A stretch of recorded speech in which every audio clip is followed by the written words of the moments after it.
Welcome to Dusky Lore. Close your eyes, dim the lights, and listen closely as the shadows begin to speak. Story 1.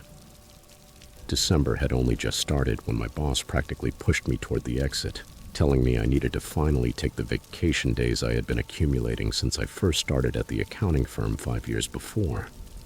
My sister used to joke that while our former high school classmates were already having their second children, I would still be committed to spreadsheets and audit reports like they were my actual spouse. She was not exactly wrong.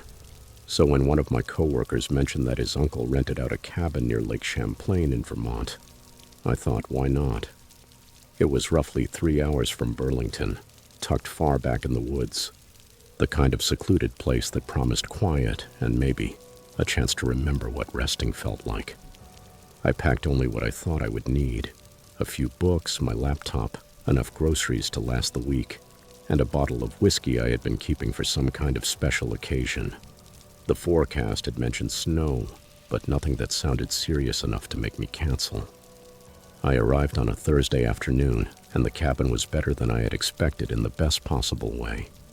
It stood at the end of a twisting gravel road, surrounded by tall pine trees that shut out most of the gray winter sky. The building itself was old but sturdy, made from dark timber that looked as if it had survived decades of brutal Vermont winters. Inside there was a main room with a stone fireplace, a small kitchen filled with appliances that seemed to belong to another era, one bedroom with a surprisingly comfortable queen bed, and a bathroom where the plumbing complained loudly but still worked. The owner, Harold Brennan, a man who spoke with the clipped efficiency of someone who placed a high value on his own time, had left a binder with directions for the generator, the water heater, and the woodpile stacked beneath a tarp behind the cabin. He had also left his phone number for emergencies, though he warned me that cell service was unreliable at best. I remember thinking that was part of the appeal. The first 2 days were exactly the kind of calm repetition I had been desperate for. I slept in, brewed coffee in the percolator I found tucked inside a cabinet, read beside the fire, and took short walks on the trail that led to a frozen creek about half a mile from the cabin. The silence was remarkable. It was not like the quiet you get in an apartment when nobody is making noise. This was deeper than that, almost physical. At night, the darkness beyond the windows was so complete that it felt as though the cabin were suspended in a void. I slept better than I had in years. On Saturday morning, I noticed the sky had shifted to the color of wet cement, and the temperature had dropped sharply. I checked my phone, which could get exactly 1 bar of service if I stood by the kitchen window at a very specific angle, and saw the weather alert. A major winter storm was arriving faster than originally expected. The warning said there could be up to 2 feet of snow, strong winds, and near zero visibility by evening. I spent the afternoon getting ready as well as I could. I carried extra firewood inside, filled every container I could find with water in case the pipes froze, and made sure I understood how to start the backup generator Harold had described. By 4 o'clock in the afternoon, the snow had begun falling with a force that caught me off guard. These were not the gentle, pretty flakes you see on Christmas cards. They were thick, heavy, and blown sideways by gusts that made the cabin walls creak. Within an hour, the gravel road had disappeared beneath a white covering, and the pine trees at the edge of the clearing had turned into vague dark forms behind sheets of spinning snow. I told myself everything was fine, even a little exciting. I had food, heat, and nowhere I needed to go. The storm would move through, the plows would eventually come, and I would have a story to bring back to the office. That sense of confidence lasted until around 6:30, when every light in the cabin flickered twice and then went out. The sudden darkness threw me off more than I expected. I stayed sitting on the couch for a long moment, waiting for the power to return, listening to the wind screaming against the windows like something trying to force its way inside. When it became obvious that the lights were not coming back on by themselves, I fumbled for my phone and used the flashlight to find the candles Harold had mentioned in his binder. There were about a dozen of them in a kitchen drawer, along with a box of matches that smelled faintly of sulfur. I lit 3 and set them around the main room, creating small pockets of wavering orange light that barely held the darkness back. The fireplace was still burning strongly, thank God. At least I had heat and some visibility in that part of the cabin. I tried my phone again, hoping I could call Harold or maybe reach emergency services, but the signal was completely gone.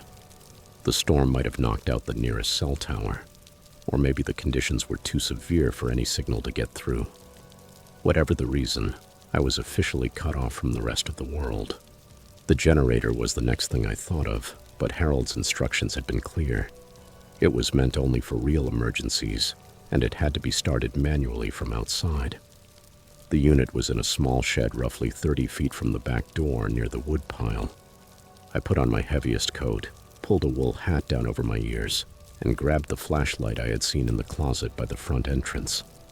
When I opened the back door, the cold struck me like something solid.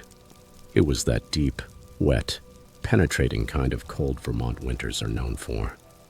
The snow was falling so densely that I could barely see the wood pile, and the wind immediately tried to rip the door out of my hand. I stepped outside, sinking nearly to my knees in the fresh snow, and started toward the generator shed. That was when I saw the footprints for the first time. They came from the tree line to my left, a path of depressions in the snow that curved around the side of the cabin rather than leading toward the front door or the road. They had partly filled in, probably an hour or two old judging by how much fresh snow had gathered inside them, but they were still clearly visible in the beam of my flashlight. I stood there for a moment with snow striking my face, trying to understand what I was looking at. My first thought was that Harold might have stopped by to check the property before the storm became too bad, or maybe a neighbor from one of the other cabins in the area had come over for some reason. But that did not explain why the prints went around the cabin instead of to the front door, and it did not explain why there were no footprints leading back out. The rational part of my mind, the part trained by years of reviewing data and finding logical explanations for inconsistencies, insisted there had to be a simple reason. Maybe whoever it was had circled the whole cabin and then left by the road, and those tracks had already been covered. Maybe it was only a hiker who had gotten turned around in the early snow and used the cabin as a marker before continuing on. I told myself those things while I trudged to the generator shed, got the unit running after 3 tries, and hurried back inside. The lights returned with a steady, reassuring hum, and I locked the back door behind me, stamping snow from my boots onto the mat. I checked the front door too, made sure it was locked, and even tested the bedroom and bathroom windows. Everything was secure. I poured myself a glass of the whiskey I had brought, sat beside the fire, and tried to persuade myself I was being ridiculous. The next hour moved slowly. I tried reading, but I kept going over the same paragraph again and again, my attention constantly drifting toward the windows and the solid white darkness beyond them. The wind grew stronger, making strange whistling sounds as it pushed through gaps I had not noticed before. Every few minutes the cabin groaned or popped as the old timber reacted to the cold. Each time my heart jumped before I identified the sound. I could not stop thinking about the footprints. I kept replaying the image in my mind, trying to remember details I might have missed. Had there been one set of prints, or could there have been 2? How big were they? Average-sized or larger? I had not looked closely enough. I had been too focused on reaching the generator and getting back inside. Around 8 o'clock, I decided to make dinner, mostly for something to do rather than because I was hungry. I was standing at the stove heating a can of soup when I heard it. A soft click, barely audible over the wind and the hiss of the gas burner. It came from somewhere behind me, toward the back of the cabin. It was the sound a door hinge makes when it shifts slightly, metal moving against metal. I turned off the burner and stood perfectly still, holding my breath, straining to hear anything over the storm. For a long moment there was nothing except wind and the crackling fire in the other room. I had just started to exhale, just started telling myself it was the cabin settling again, when I heard something else. A floorboard creaked. It was the specific groan of old wood accepting weight. It came from the hallway connecting the bedroom and bathroom to the main living area. I had walked that hallway dozens of times over the previous days, and I knew which boards made noise and which ones did not. This was the 3rd board from the bathroom door, the slightly warped one that always protested when stepped on. Someone was inside the cabin. The realization came to me with a strange, almost calm clarity, the kind that can happen when your mind faces something too immediate for panic. I looked around the kitchen for anything I could use as a weapon. The knife block on the counter held a few dull blades Harold probably used for vegetables. I grabbed the largest one, a chef's knife with a wooden handle polished smooth from years of use, and positioned myself where I could see the hallway entrance while keeping my back against the refrigerator. The seconds stretched into something unbearable. I stared at the dark mouth of the hallway, waiting for a shape to appear, waiting for proof that I was not losing my mind. Outside, the generator kept humming. The light stayed on, and the fire continued its indifferent crackling in the living room. Then I heard another creak from a different board, closer to the hallway entrance. Whoever was back there was moving slowly and carefully, like someone who knew the layout and was in no rush. I thought about calling out, demanding to know who was there, but something stopped me. If this person had slipped into the cabin during a blizzard, if they had stayed silent while I checked the locks, poured whiskey, and tried to read, then they were not there for a friendly introduction. They had counted on the storm, on my isolation, on the fact that no one could reach me and I could not reach anyone else. My phone was useless on the coffee table in the living room. No signal, no help. The nearest neighbor was probably 5 miles away, and the road was impossible to pass. Even if I managed to get outside, I would freeze before reaching anyone. I was trapped in the cabin with someone who had chosen exactly this situation to act. I made a decision then, the kind you make when every option is bad and waiting feels like the worst one. Instead of staying still until whoever it was came to me, I moved first. I crossed the kitchen in 3 quick steps, pressed myself flat against the wall beside the hallway entrance, and listened. The breathing I heard was not mine. It was slower and controlled, coming from just around the corner, maybe 6 feet away. Beneath the smoke from the fire and the cold air that had seeped in, I could smell something faint. Stale cigarette smoke embedded in fabric, mixed with something earthier, like damp soil. I tightened my grip on the knife and tried to think. The hallway light switch was on the other side of the entrance, impossible to reach without exposing myself. But I remembered the layout of the cabin. The bathroom had a small window above the toilet, barely large enough for someone to squeeze through. If this person had entered through that window, then they had either left it open or forced it. If I could get past them, get to the front door, maybe I could reach my car. My keys were in my coat pocket, and my coat was hanging by the entrance. It was insane. In that weather, it was probably suicide, but staying in the cabin felt worse. I do not know where the courage came from. Maybe it was not courage at all. Maybe it was something closer to raw animal desperation. I grabbed a ceramic mug from the counter and threw it down the hallway as hard as I could. It smashed against the far wall with a sharp crack. In the same instant, I heard movement. Fast movement. Someone reacting to the sound. I did not wait to find out what happened. I ran for the front door, my socks sliding across the wooden floor, and grabbed my coat from the hook without stopping to put it on.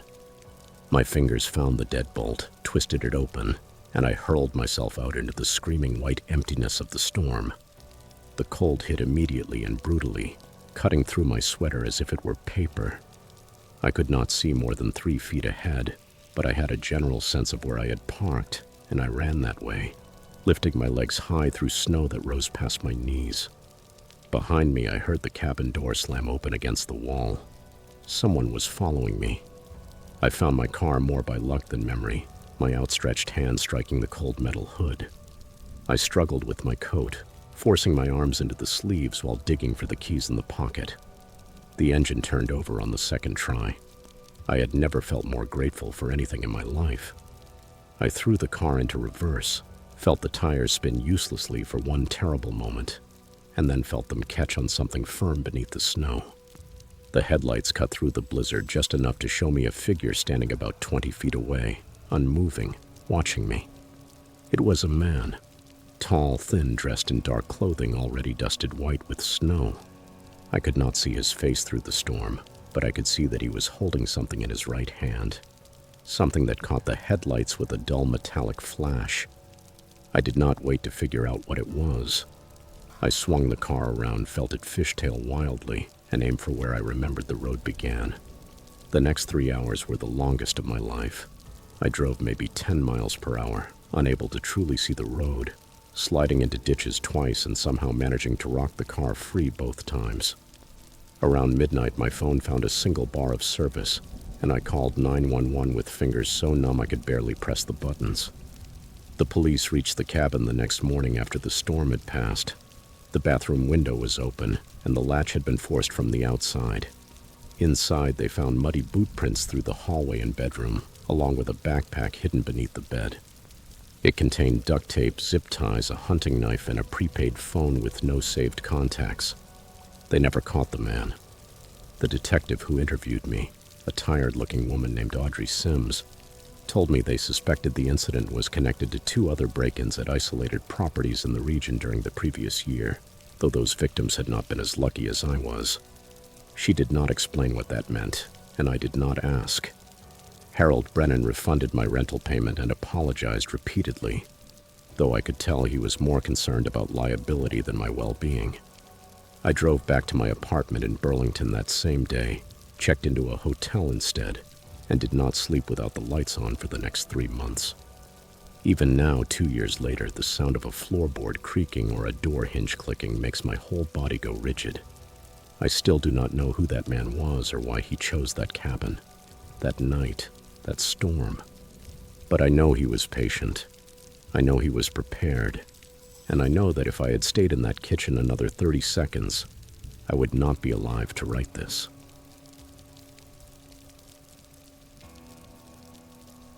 Story 2. Lydia Marsh came knocking at my door sometime in early November, carrying a flyer and a polished little speech about the county shelter's toy drive. She lived 3 houses down, owned 2 golden retrievers, and had the sort of persistent cheerfulness that made saying no to her feel like kicking a puppy. So I signed up. By the middle of the month, I had become strangely invested in the whole thing. I bought discounted toys during lunch breaks, asked my co-workers at the insurance office whether they had anything they wanted to donate, and even wrapped some of the gifts myself in paper printed with cartoon snowmen. It gave me something to focus on, and I needed that badly. My marriage had ended that spring after barely 2 years, and at 26, living by myself in a small house on Burwood Lane, I was still trying to understand who I was when I was not someone's wife. The toy drive became my project, my distraction. By that Saturday morning in late fall, I had 2 heavy shopping bags packed full of donations sitting beside my front closet, ready for the official neighborhood pickup scheduled for Sunday afternoon. That Saturday started like any other day off, slow, directionless, intentionally lazy. I made coffee around 9 o'clock, let my cat Clementine complain at me until I refilled her food bowl, and decided to finish putting up the last of my holiday decorations. Outside, the weather was crisp and bright, frost still clinging to the grass even though the sun had been up for hours. I put on a playlist of old Christmas songs, the kind with crooning vocals and orchestral arrangements that made me think of my grandmother's kitchen. Bing Crosby, Nat King Cole, and all those voices from another time filled my living room while I worked at untangling a string of lights. Around 11 o'clock, I was standing on a step stool near the window, trying to hook an ornament onto a higher branch, when I heard children laughing somewhere down the block. Normal neighborhood sounds. Safe sounds. I stepped down, examined the tree, and decided it looked good enough. Then came the knock. 3 soft taps at my front door. I looked at the clock on the mantel. 11:47. My first thought was that Lydia had come a day early to collect the donations. I wiped my hands on my jeans and walked toward the door, still humming along with the music. He was not who I expected. Through the glass panel beside the door, I saw a man, maybe in his mid-30s, average height, wearing a red Santa hat and a navy blue puffer jacket. He held a clipboard against his chest and gave me a small wave when he noticed me looking. His face was ordinary, forgettable, the kind of face you could pass in a grocery store and never remember later. He had a short, neatly trimmed beard and wire-rimmed glasses that caught the light. I opened the main door but kept the storm door closed between us, just like my mother had always taught me. He smiled right away, warm and easy, and introduced himself as a volunteer with the Greenfield Family Alliance. He said they were making last-minute rounds through the neighborhood, collecting toy donations for families who would not be able to make it home for the holidays. Parents stuck working, relatives in hospitals, situations like that. His voice was calm and sincere, almost rehearsed, but not enough to sound suspicious. He motioned vaguely toward the street and said several neighbors had already donated. I noticed a white van parked a few houses down. It was unmarked and its engine seemed to be off. I should have asked more questions. I should have called Lydia to confirm, or at least asked him for identification. But he seemed so genuine, so harmless, and the story affected me. Those families, those children who might not get presents otherwise. He said the deadline was tight, that everything had to be sorted and distributed by Monday morning. I thought of the 2 bags sitting in my closet, already packed and ready. The official pickup was not until Sunday, but what difference did one day make? I told him to wait a moment, then unlocked the storm door and stepped back to let him into the foyer while I got the donations. The music was still playing. White Christmas had just begun, Bing Crosby's voice smooth and unhurried. I gestured toward the living room and said he could come inside where it was warm, that I would only be a second. He thanked me politely, wiped his boots on the mat, and walked past me into the house. I turned toward the closet, reached for the bags on the floor, and heard the soft click of the front door closing behind him. At the time, I did not think anything of it. He was only keeping out the cold. When I turned back with the bags in my hands, he was standing in the middle of my living room. The clipboard he had been carrying was now lying face down on my kitchen counter, and his posture had changed. It was subtle but unmistakable. His shoulders were squared, his hands were loose at his sides, and the friendly smile had disappeared completely. His expression was empty now, almost bored, as if he had removed a mask he no longer needed. The Santa hat suddenly looked grotesque, like a joke that had stopped being funny. I asked if everything was all right, and my voice came out higher than I meant it to. He did not answer right away. He only tilted his head a little, studying me the way someone might look at an insect pinned to a board. Clementine had vanished, probably under the bed, the way she always did when strangers came inside. The music kept playing, some cheerful song about sleigh bells, and the absurdity of it made the whole scene feel unreal and wrong. I took one step back, still holding the bags, and asked again what was happening. When he finally spoke, his voice was different, flatter, hollow. All the warmth from before was gone. He said I had a nice place. Then he said he had been watching the neighborhood for a few weeks, learning people's routines, figuring out who lived alone. My chest tightened and my breathing turned shallow. He took a slow step toward me, and I instinctively moved backward until my hip struck the edge of the couch. I asked what he wanted, trying to keep my voice steady, trying to sound calm while every nerve in my body screamed. He said he had not decided yet. That was the part that scared me most. Not rage, not a threat, just casual uncertainty, like I was some problem he was still solving in his mind. I looked toward the front door and saw what I had failed to notice before. The deadbolt was turned. He had locked it. One of the bags slipped out of my hand and landed on the floor with a soft thud. Toys spilled across the carpet. Outside, I could still hear children laughing somewhere down the block, completely unaware of what was happening inside my house. My phone was on the kitchen counter, maybe 10 feet away, sitting beside that clipboard. He saw my eyes move toward it and slowly shook his head, almost like a disappointed teacher. He told me not to do anything stupid. He said he did not want things to get complicated. I tried to think. I tried to remember anything useful from the self-defense articles I had skimmed online and never taken seriously. My back door led into the yard, but it was on the other side of the kitchen, past him. The windows were old and painted shut. I had meant to fix that for months. My mind ran through possibilities and found nothing. He began walking toward me, not quickly, not violently, just steadily and deliberately, like he had all the time in the world. I backed away until I hit the wall near the hallway, my shoulder knocking into a framed photograph that rattled but did not fall. He stopped about 3 feet from me and simply stood there, looking at me with those flat, empty eyes behind his wire-rimmed glasses. Up close, I noticed a small scar near his left eyebrow, a thin white line through the skin. He smelled like cigarettes and something else, something chemical, like industrial cleaner. Then he reached into his jacket pocket, and I thought that was it. I thought he was going to pull out a knife or a gun or something worse. Instead, he pulled out a roll of duct tape, gray, industrial, the heavy-duty kind. He started peeling the edge back with his thumbnail. The sound of the adhesive separating made my skin prickle. He told me to turn around and put my hands behind my back. His tone was calm, instructional, like he was explaining how to assemble furniture. I did not move. I could not. My legs felt like they belonged to someone else, rooted in place and shaking. He sighed a small irritated breath, then repeated himself. Slower this time, enunciating each word as though I were a child who did not understand.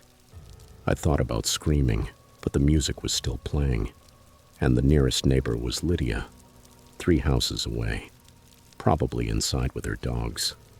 I thought about fighting, but he was bigger than I was, and I had never thrown a punch in my life. So I did something desperate and stupid. I ran, not toward the front door, not toward the kitchen. I ran down the hallway toward my bedroom, where I knew there was a lock on the door and a phone charger plugged into the wall, which meant maybe, just maybe, my old backup phone was still in the nightstand drawer. I heard him curse behind me, his boots heavy on the hardwood as he followed. I made it into the bedroom and slammed the door, twisting the lock just as his weight crashed against the other side. The entire frame shook, and I stumbled backward, my heart beating so hard I could feel it in my throat. He hit the door again, and I heard the wood creak, the cheap lock straining against the force. I lunged for the nightstand and yanked the drawer open so hard it came off its rails and clattered onto the floor. There it was, my old phone, the one I had replaced 6 months earlier, still connected to the charger. I grabbed it with shaking fingers and pressed the power button. Nothing happened. The screen stayed black. I pressed it again, holding it down, silently begging it to turn on. Behind me there was another slam against the door. This time I heard something crack. He was not yelling. He was not threatening. He was just methodically throwing his shoulder into the wood as if it were a minor inconvenience. The phone finally lit up, the battery icon flashing. 2%. Enough. I dialed 911 and pressed the phone to my ear, my entire body trembling as I backed into the corner between the bed and the wall. The operator answered on the second ring, her voice calm and professional. I started speaking before she finished her greeting, the words spilling out in a panicked rush. Someone was in my house. He had locked the door. I was in the bedroom. Please send someone. She asked for my address and I gave it to her, my voice breaking. She told me to stay on the line, that help was coming. Another crash struck the door, and this time I saw the frame splinter near the lock, a jagged crack running through the painted wood. I told the operator he was breaking down the door. She said officers were 4 minutes away. 4 minutes might as well have been 4 hours. I looked around the room for anything I could use as a weapon. A lamp, a book, anything. My eyes landed on the baseball bat my ex-husband had left behind, shoved into the back of the closet during the divorce. I had kept it for exactly this kind of nightmare, even though I had never actually believed it would happen. I grabbed it with my free hand and stood facing the door, the phone still pressed to my ear, the operator still speaking in that steady, measured voice. The door shuddered again, and the lock finally failed. The whole door swung inward with a sharp crack. He stood in the doorway, breathing a little harder now, the Santa hat sitting slightly crooked on his head. He looked at me, then at the bat, and for a moment neither of us moved. He took one step into the room and I swung. Not gracefully, not the way people do in movies, just a wild, desperate arc aimed at any part of him I could reach.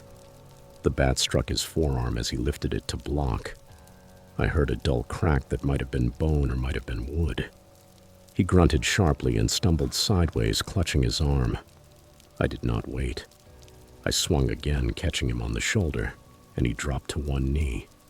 The operator was still talking in my ear, asking what was happening. I remember screaming that he was in the room, that I had hit him, that I needed help now. He looked up at me from the floor, and for the first time I saw something other than blankness in his eyes. Surprise, maybe, or pain, or the realization that this was not unfolding the way he had planned. I raised the bat again, ready to keep swinging until he stopped moving. Then I heard it. Sirens. Faint at first, then louder, getting closer. He heard them too. His expression changed, some quick calculation happening behind those wire-rimmed glasses. He forced himself up, still holding his arm, and back toward the doorway. He told me this was not over, his voice tight with pain. Then he was gone. Down the hallway, through the living room, and out the back door I had forgotten was unlocked. The police found the white van abandoned 2 blocks away. The engine was still warm, and the keys were on the floor beneath the driver's seat. Inside they found duct tape, zip ties, a hunting knife, and a duffel bag containing a change of clothes. No identification. No registration that led anywhere real. The detective who took my statement said they had seen setups like that before. Predators who watched neighborhoods, who used charity scams or delivery uniforms to get inside, who chose women living alone. She said I was lucky. She said most people did not get away. They caught him 3 weeks later in another state, pulled over because of a broken taillight of all things. His real name was something ordinary, something I have since blocked out, and he had warrants in 2 other counties for similar incidents. The detective implied those women had not been as fortunate as I was. I testified at his trial the following spring. I sat in that courtroom and looked at his face while lawyers argued over evidence and intent.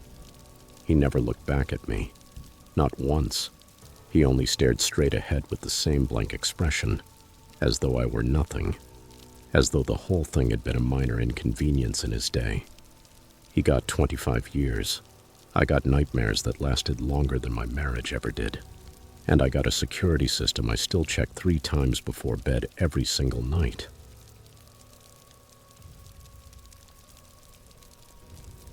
Story 3.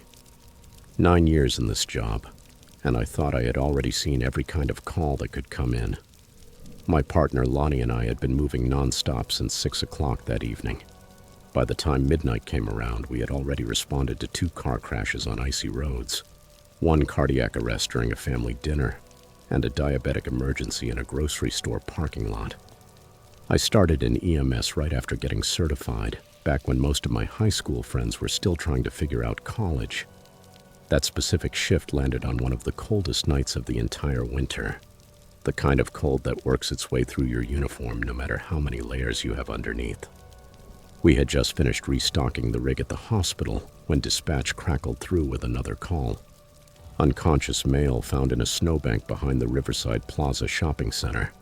The caller said he had seen the man collapse after what looked like a holiday party. According to him, the guy had been stumbling around before he went down. Lonnie groaned and pulled back onto the road while I entered the call details. Neither of us gave it much thought. Calls like that happen all the time during the holidays. People drink too much at office parties and end up hypothermic in a ditch somewhere. We pulled into the back lot of Riverside Plaza around 12:20 in the morning.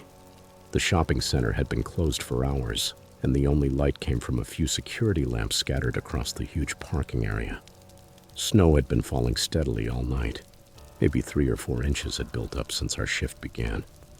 Lonnie parked near the dumpsters where dispatch said the caller had seen the man, and we grabbed our gear. I remember the silence when I stepped out of the ambulance.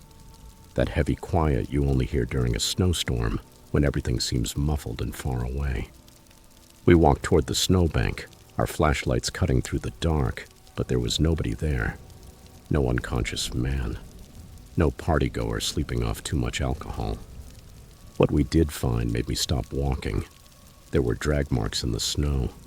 2 long parallel lines with footprints on either side, like someone had been pulled. The tracks led away from the parking lot and vanished into a tree line about 40 yards out. Lonnie looked at me, and I looked at him. Without either of us saying anything, we both understood that something about this was wrong. I radioed dispatch to confirm the call details. The operator repeated the information back to me. Unconscious male behind Riverside Plaza. The caller had used a prepaid cell phone. No registered owner on file. When I asked whether the caller had left a callback number, she said the line had gone dead right after the location was given. Lonnie suggested that maybe someone found the guy and took him inside to warm up, which made sense for about 3 seconds. Then I pointed my flashlight at the drag marks again. They led in the wrong direction, away from the buildings, straight toward the woods. Nobody drags an unconscious person into a frozen tree line in the middle of the night. We were still standing there trying to decide what to do when dispatch came through again. Another call. Same situation. An unconscious person had been reported at a maintenance building about 200 yards north of our location.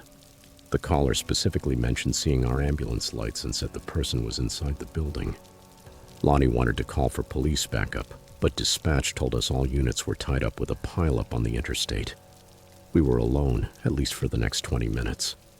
The maintenance building sat at the edge of the shopping center property, a squat concrete structure that probably held electrical equipment or storage for the plaza. Judging by its condition, it had been abandoned for some time. The windows were boarded up, and a heavy metal door hung slightly open. Fresh footprints led to the entrance, and I mean fresh, like someone had walked in there within the last few minutes. Lonnie stayed by the rig to grab the radio and keep watch on the area while I approached the door. My flashlight beam passed through the gap and showed nothing but darkness and what looked like old shelving units covered in dust. I called out, identifying myself as a paramedic and asking whether anyone needed help. No answer. I pushed the door open wider and stepped inside, scanning left and right. The air was freezing, somehow even colder than outside, and it smelled like rust and stagnant water. I moved farther into the building, checking behind shelving and around corners. Then I heard it, the distinct crunch of footsteps in snow. Not inside with me, outside. Then came the heavy groan of the metal door swinging shut behind me. I spun around and rushed back to the entrance, nearly tripping over a pile of old pipes on the floor. When I reached the door, it was closed but not locked. I shoved it open and stumbled back into the snow, my heart hammering so hard I could feel it in my throat. The first thing I did was look for Lonnie in the ambulance. The rig was still there, its red and white lights still flashing against the falling snow. But Lonnie was nowhere in sight. I shouted his name and got nothing back except the muffled silence of the storm. That was when I noticed the footprints around our ambulance. Not one set, not two. It looked like at least 3 or 4 different people had walked circles around the vehicle while I was inside the building. The prints came from the tree line, looped around the rig multiple times, and disappeared back toward the woods. Some stopped right beside the driver's side door. I ran toward the ambulance, slipping twice on the ice hidden under the fresh powder, yelling for Lonnie the whole way. He was inside the rig, crouched between the stretcher and the supply cabinets, holding his radio in one hand and a pair of trauma shears in the other. When I yanked the back doors open, he almost stabbed me with them before realizing it was me. His face was pale and not from the cold. It was fear, a kind of fear I had never seen on him in all the years we had worked together. He told me what had happened in short, panicked bursts. Right after I went into the building, he saw figures come out of the tree line. 3 of them, maybe 4. He could not tell for sure because they stayed just beyond the reach of the emergency lights. They walked toward the ambulance slowly. They did not rush. They did not speak. They just approached in complete silence. Lonnie locked himself inside and tried to radio for help, but he got only static. The figures circled the rig for what felt like forever, occasionally stopping to look through the windows. One of them tried the driver's side door handle. Then, as suddenly as they had appeared, they turned and walked back into the woods. By the time I came out of the building, they were gone. We did not stay there another second. I jumped into the driver's seat while Lonnie remained in the back, still gripping the trauma shears as if his life depended on them. My fingers were numb and clumsy as I threw the rig into drive and pulled out of the parking lot faster than I should have on icy roads. Neither of us spoke for the first few minutes. I kept checking the mirrors, expecting to see headlights behind us or figures running after the ambulance, but there was nothing except darkness and snow. When we finally got back onto the main road, I radioed dispatch and told them we were returning to base, that the calls were false, and that we needed to speak with a supervisor immediately. The operator sounded confused, asked me to repeat myself, then put me on hold. Lonnie climbed into the front passenger seat and sat there staring straight ahead, his breath visible in short little clouds. He asked whether I thought they had been planning to kill us. I told him I did not know. But the way they had arranged it, the fake calls, the separation, the circling, it felt like a hunt, like we were being tested or measured for something worse. Back at the station, we filed an incident report and waited for the police to send someone to take our statements. It took almost 2 hours before a detective arrived. She was a tired-looking woman who introduced herself as Ramsey from the County Criminal Investigations Unit. She did not seem surprised by anything we told her, and that bothered me more than the entire experience at Riverside Plaza.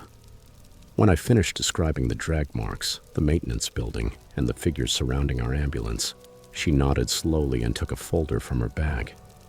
Inside were printed reports, at least a dozen of them, all from the past 3 weeks. She spread them across the table and told us what we had walked into. There had been several ambush attempts targeting first responders across the region that month, all following the same basic pattern. False emergency calls placed from untraceable prepaid phones, remote locations, attempts to separate partners or lure individuals away from their vehicles. 2 EMTs in a neighboring county had been assaulted and robbed of medical supplies and equipment. A firefighter responding to a false structure fire had his truck stolen while he searched an empty building. Ramsey told us we were lucky. The group or groups, because they were not sure whether it was one organized crew or copycats, had been escalating. The earliest incidents had been thefts. Grab what you can and run.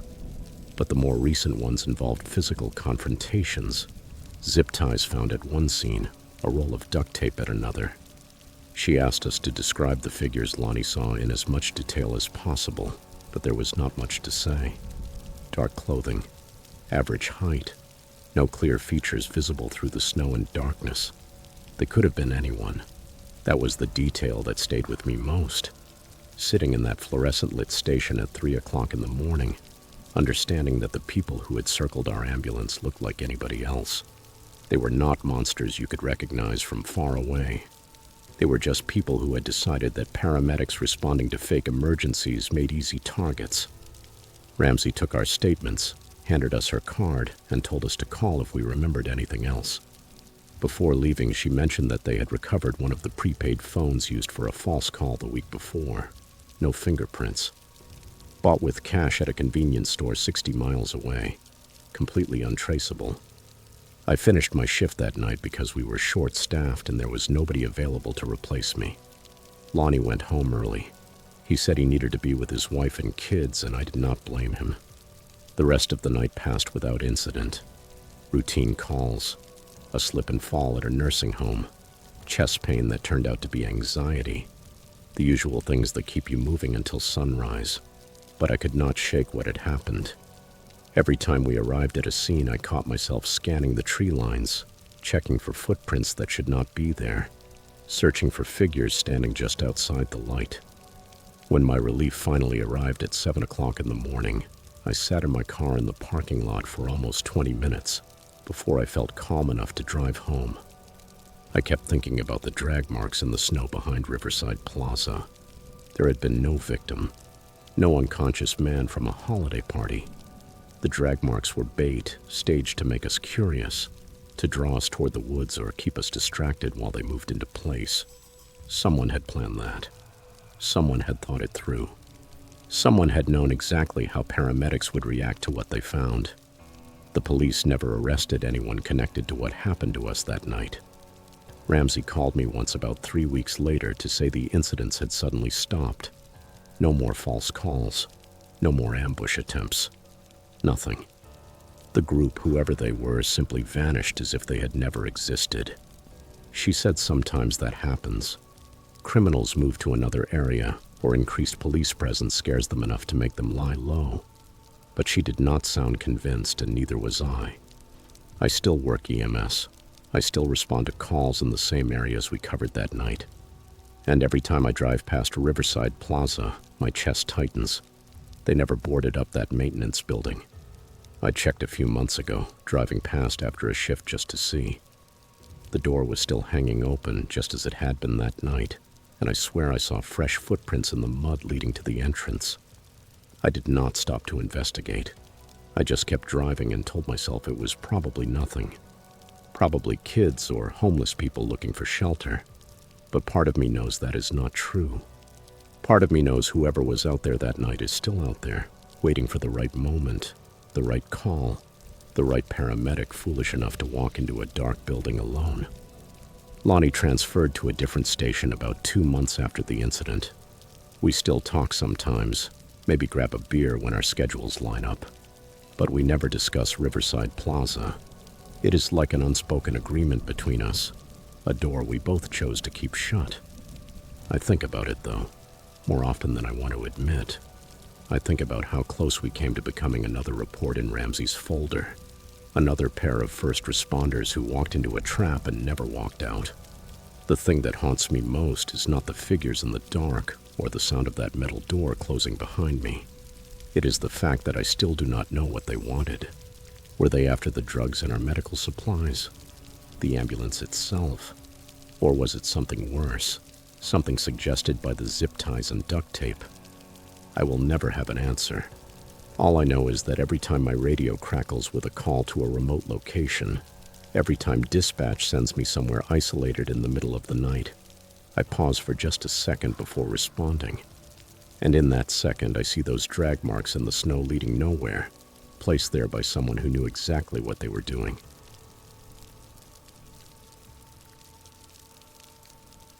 Story 4. On December 23rd, I was rushing through Westbrook Mall like someone possessed, grabbing last-minute presents for people I should have shopped for weeks earlier. That same morning, my sister had sent me a passive-aggressive text reminding me that her twins were expecting gifts from their favorite aunt. And my coworkers at the veterinary clinic had organized a secret Santa exchange I had completely forgotten about. By 9:45, most of the stores were already lowering their gates, and the cheerful holiday music coming through the speakers felt almost like it was mocking me. I clutched my overloaded shopping bags and made my way toward the exit. The crowds had thinned down to almost nothing by then, just a handful of stragglers like me and exhausted employees counting the minutes until they could leave. I remember thinking it was nice to finally have some space to breathe after battling through crowded aisles all evening. About 20 minutes later, that thought would feel like a cruel joke. The parking garage had been full when I arrived around 6 o'clock, so I had ended up parking in the overflow lot on the far east side of the property. It was the kind of badly lit stretch of asphalt that malls conveniently leave out of their promotional material. My Subaru Forester was parked near the back corner, beneath a light pole that had apparently burned out sometime while I was shopping. The December air cut through my jacket when I stepped out through the side exit, and every breath I exhaled formed a small cloud in front of me. The lot was maybe a quarter full now, with scattered cars left behind by mall employees and a few other late shoppers. I shifted the bags in my arms, the plastic handles digging into my fingers, and started the long walk toward my car. About halfway across the first row, I noticed a man leaning against a dark sedan 2 rows away, holding a phone to his ear. He looked like he was deep in a conversation, but something about the angle of his head made me pay attention. His face was angled toward the phone, but his eyes were tracking me. I told myself I was being paranoid. Holiday stress. Too much caffeine. An overactive imagination fed by too many true crime podcasts. I kept walking.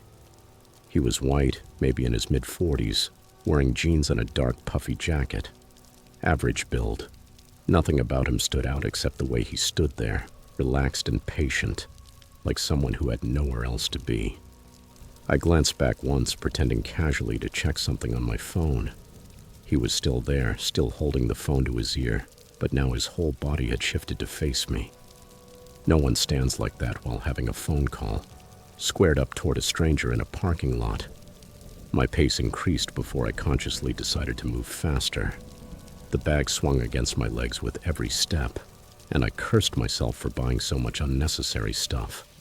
A ceramic diffuser for my mother, a weighted blanket for my brother-in-law, scented candles, chocolate boxes, a stuffed elephant for the twins. All of it suddenly felt unbearably heavy. I angled slightly left toward a row of cars closer to the mall building, telling myself I was only taking a different route. A longer one, yes, but one that kept me closer to the building lights. He moved too. Not immediately. He waited maybe 5 seconds. Then he pushed himself away from the sedan and began walking parallel to me, still holding the phone to his ear like it was part of the act.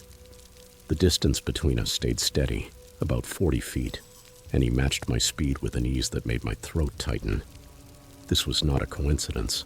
This was not some man waiting for his wife to finish shopping. This time I pulled my own phone from my pocket for real and pretended to make a call as I kept walking. "Hey, yeah, I'm almost at the car," I said to nobody, loud enough that my voice carried through the cold air. "Can you come meet me? I'm in the east lot." The words felt weak, a pathetic bluff. I doubted they would fool anyone. I risked another look. The man had stopped walking, but he was still standing between 2 parked trucks watching me. Not hiding anymore, not pretending, just watching. His phone was lowered at his side now, as though he understood the game had changed and did not care. My car was maybe 60 feet away. I could see the familiar shape of my Forester, even the small dent on the rear bumper from when I had backed into a mailbox the previous spring. Safety was right there, so close I could almost feel it. I gave up any attempt at looking calm and started walking faster, nearly jogging, the bag swinging wildly and hitting my thighs. My keys were buried somewhere in my purse, and I began digging for them with one hand while trying not to drop everything. That was when I heard the engine. A low rumble came from somewhere behind me, growing louder. I turned my head just enough to see a white van, windowless on the sides, the kind contractors use, slowly pulling out of a parking space near the back of the lot. It was not heading toward the exit. It was heading toward me. The van moved forward at maybe 5 miles per hour, headlights off despite the darkness, and I understood with a sickening clarity that it was trying to place itself between me and my car.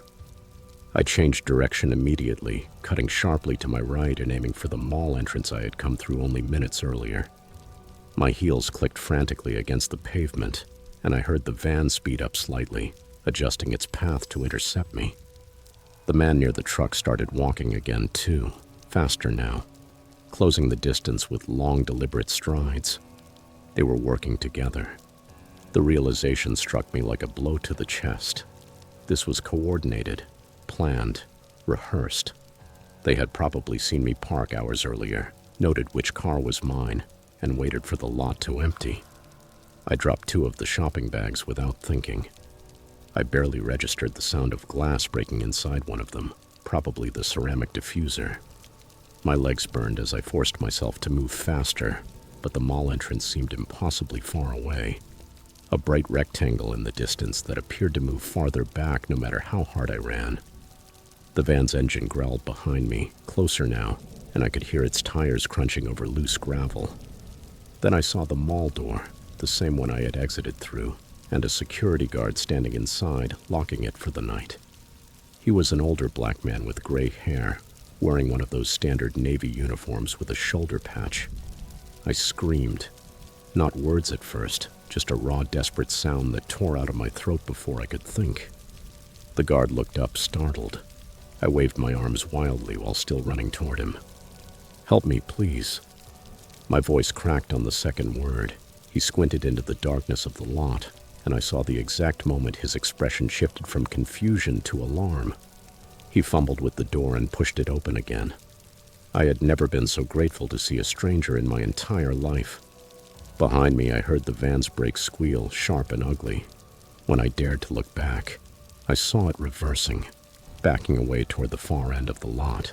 The man on foot had disappeared entirely, swallowed by the shadows between parked cars as if he had never been there at all. I practically threw myself through the door, stumbling into the security guard's arms, gasping and shaking so badly I could hardly stand. He caught me, steadied me, and asked what happened in a voice that was calm but urgent. I tried to explain the man watching me, the van blocking my path, the way they had moved together like wolves hunting prey, but the words came out broken and tangled. He guided me to a bench near the food court entrance and told me to sit while he radioed for backup. The mall was eerily silent now.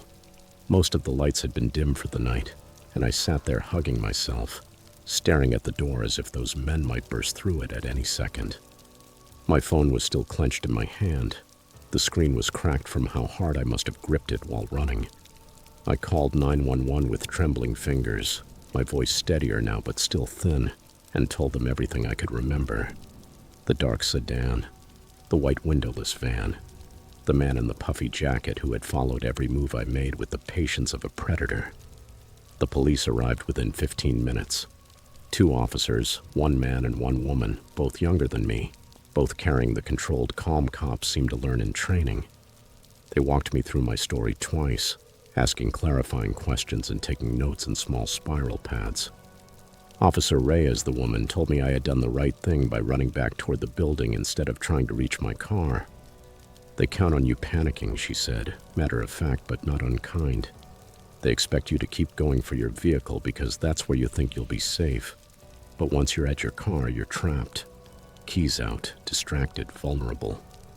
She explained that this kind of coordinated approach was a known tactic used by trafficking rings and robbery crews alike. The spotter identifies the target, tracks their movement, and passes information to the driver. The van moves into position to cut off the escape route, and by the time the victim understands what is happening, they are boxed in. I heard her words, but they seemed to float past me, landing somewhere far away, as if she were describing something that had happened to another person. They drove me back out to the lot to get my car. 1 cruiser went in front and another behind, their headlights flooding the pavement. The shopping bags I had dropped were still scattered on the asphalt, their contents spilled everywhere. A shattered candle, a crushed gift box, the stuffed elephant lying face down in a puddle of melted frost. I did not stop to collect them. Officer Reyes walked me to my Forester and waited while I unlocked it, checking the back seat before I got in. "Old habit," she said with a half smile when she noticed me looking. The sedan the man had leaned against was gone. The white van was gone. No tire tracks, no cigarette butts, nothing left behind to prove any of it had happened. If the security guard and the police officers had not been standing there with me, I might have convinced myself I had imagined the whole thing. Part of me wanted to believe that.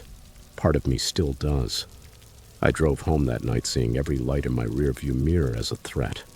I checked my mirrors over and over, taking random turns to make sure no one was following me. When I finally pulled into my apartment complex, I sat in the car for 10 minutes, watching the lot, searching for white vans, dark sedans, or men standing too still. My sister called while I was sitting there. She wanted to know whether I had bought the twins gifts. I started crying before I could even say hello. I told her everything, the words spilling out between sobs. And she drove over that same night with her husband. They stayed until morning. The police never caught them. They reviewed the mall security footage, but the cameras in that section of the lot had been broken for months. Budget cuts, deferred maintenance, the same old excuses. Footage from other angles showed the van entering and leaving, but the plates were covered in mud, probably on purpose. A detective called me a week later to say the case was still open, but there were no leads. Open but cold. Open but forgotten. It has been almost 2 years, and I still cannot shop alone after dark. I order everything online now, even groceries. And if I absolutely have to go somewhere at night, I make my husband come with me. Or I do not go at all. We got married last October. Ben proposed in July on a hiking trail in broad daylight, surrounded by other people, which is the only way I can exist in public spaces now without my heart racing. I took a self-defense class. I bought pepper spray and one of those personal alarms that shrieks when you pull the pin. I always park beneath lights now, even if it means walking farther during the day. I know some people think I am being dramatic, that I got lucky and should just move on, but they do not understand what it feels like to be hunted, to realize in one awful moment that you are prey, the predators are closing in, and that no one is coming to save you. The security guard's name was Lawrence. I found that out later. He saved my life that night. I never got to thank him properly. By the time I returned to the mall to find him, he had transferred to another location. I think about him sometimes. I wonder if he knows what he did for me. I think about those men too. I wonder whether they found someone else that night after I got away. I wonder whether she was as lucky as I was. I wonder whether they are still out there, waiting in some other parking lot, watching some other woman walk alone toward her car.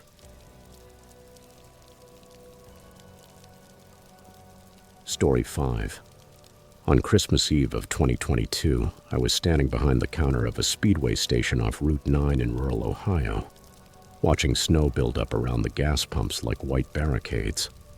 The people from my 2012 high school graduating class were probably gathered around fireplaces and dinner tables by then, 10 years deep into careers, marriages, and children. I was counting cigarette packs and restocking energy drinks for minimum wage, plus $1 extra for the holiday shift. Nobody wanted to work Christmas Eve, especially not the graveyard hours, but I needed the money. Rent was due on the 1st, my car needed a new alternator, and my landlord had made it clear that late payments meant eviction. So there I was, alone inside that fluorescent box of a building, surrounded by beef jerky displays and lottery machines while a staticky radio played holiday songs through cheap speakers, making them sound more like funeral dirges than Christmas music. The store sat about 2 miles from the nearest town, a lonely stop for truckers and travelers. On a night like that, I expected maybe 3 customers total before my shift ended at 6 o'clock in the morning. The snow had started around 8 that evening. At first it was only light flurries, but then it became thick white curtains that cut visibility down to almost nothing. By 11 I could barely see the parking lot lights from inside. Their glow was being swallowed by the storm. I remember standing by the window with a cup of burnt coffee, watching the occasional car creep along the highway without stopping, its headlights reduced to dim yellow smears in the blizzard. The heating system rattled and groaned as if it were fighting for its life, and every few minutes the lights flickered from the wind slamming into the power lines. I had my phone propped up on the counter and was scrolling through Instagram posts of people celebrating with their families, feeling the specific kind of loneliness that hits when you realize everyone else is somewhere warm and wanted. The station seemed smaller somehow. The aisles felt tighter. The ceiling felt lower. It was as though the storm outside was pressing down on the building. I checked the clock above the door for probably the 100th time that night. 11:47. That was when headlights cut through the snow. A dark SUV, something large like a Suburban or an Expedition, pulled into the lot and circled around to the back of the building, parking behind the dumpsters, away from the cameras mounted over the entrance. I straightened behind the counter, grateful for anything that would interrupt the monotony, and watched 2 figures get out of the vehicle. They walked slowly toward the door, hunched against the wind, both wearing heavy winter coats with their hoods pulled up. Considering the weather, there was nothing unusual about that. The door chimed when they entered, bringing in a blast of frozen air and snowflakes that instantly melted on the tile floor. I gave them the usual greeting, the automatic welcome in that left my mouth 100 times each shift. Neither of them answered. They stood there for a moment, stamping snow off their boots, their faces hidden in the shadow of their hoods. Then they split up. One went toward the refrigerated drinks at the back. The other wandered down the snack aisle. I watched them on the small security monitor behind the counter, more out of boredom than suspicion. The man in the snack aisle picked up a bag of chips, looked at it, put it back, grabbed a candy bar, turned it over in his hands, and returned that too. He repeated this 3 or 4 times, never actually choosing anything, just touching items and moving on. The other one opened a refrigerator door, stood there letting the cold air spill out, then closed it without taking a drink.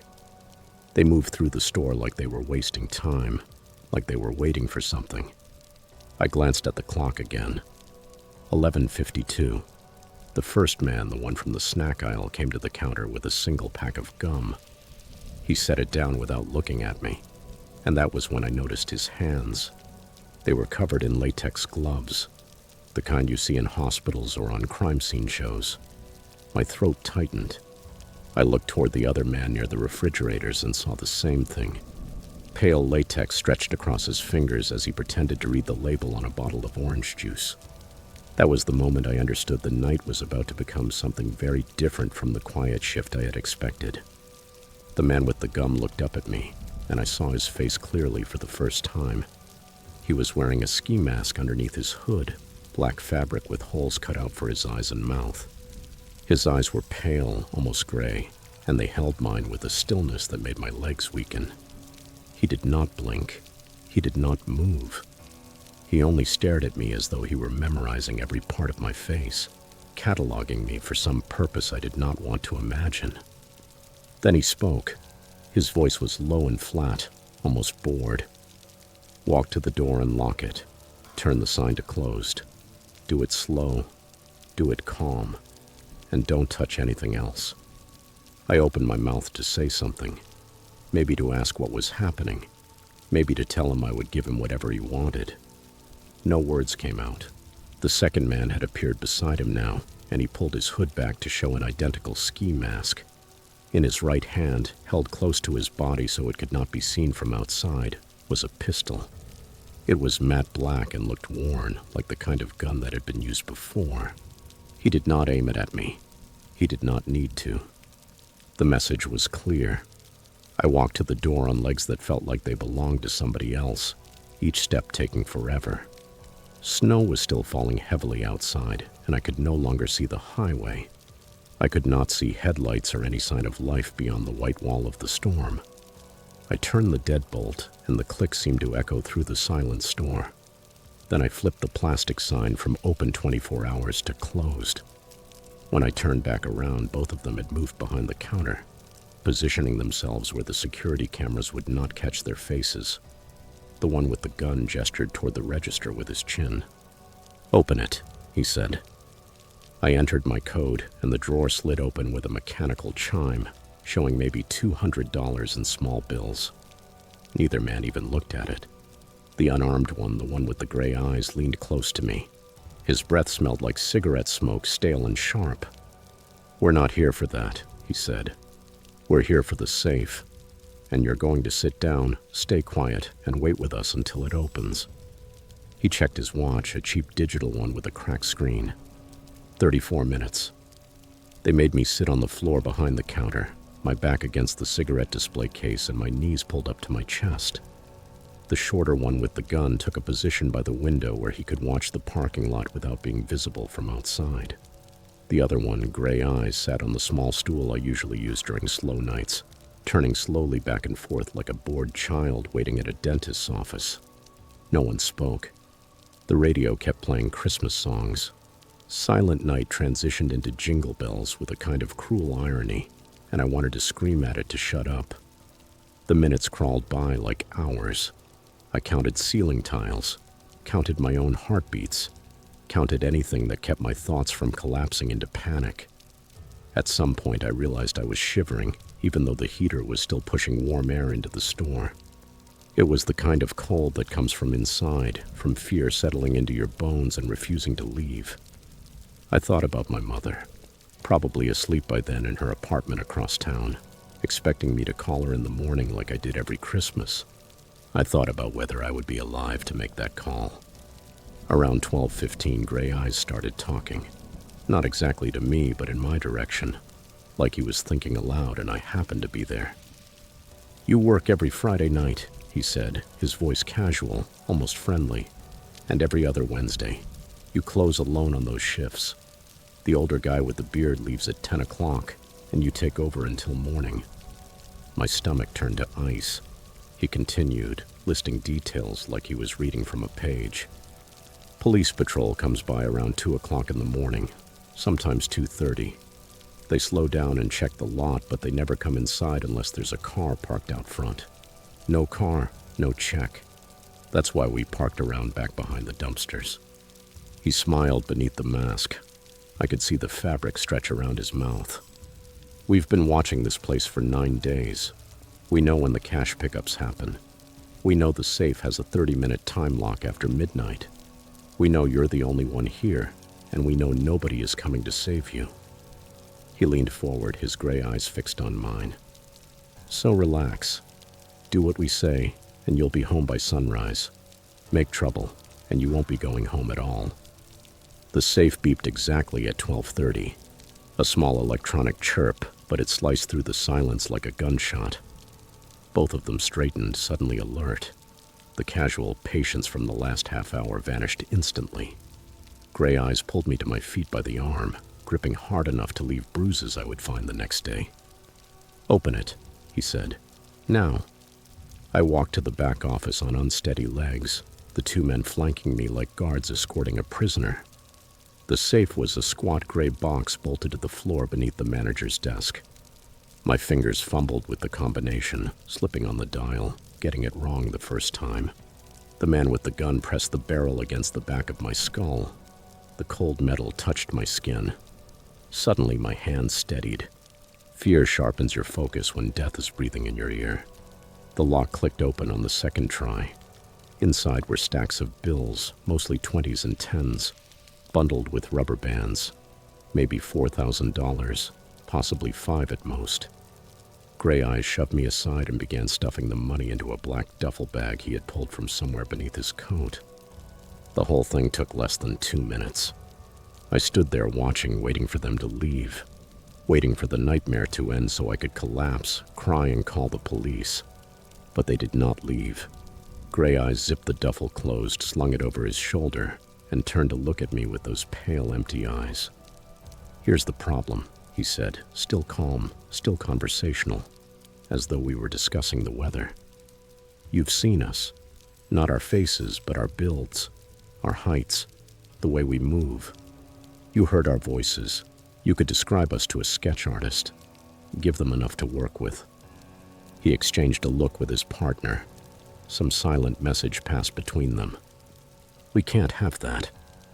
The man with the gun grabbed my wrist and pulled me toward the back door, the one leading to the storage area and the dumpsters behind the building.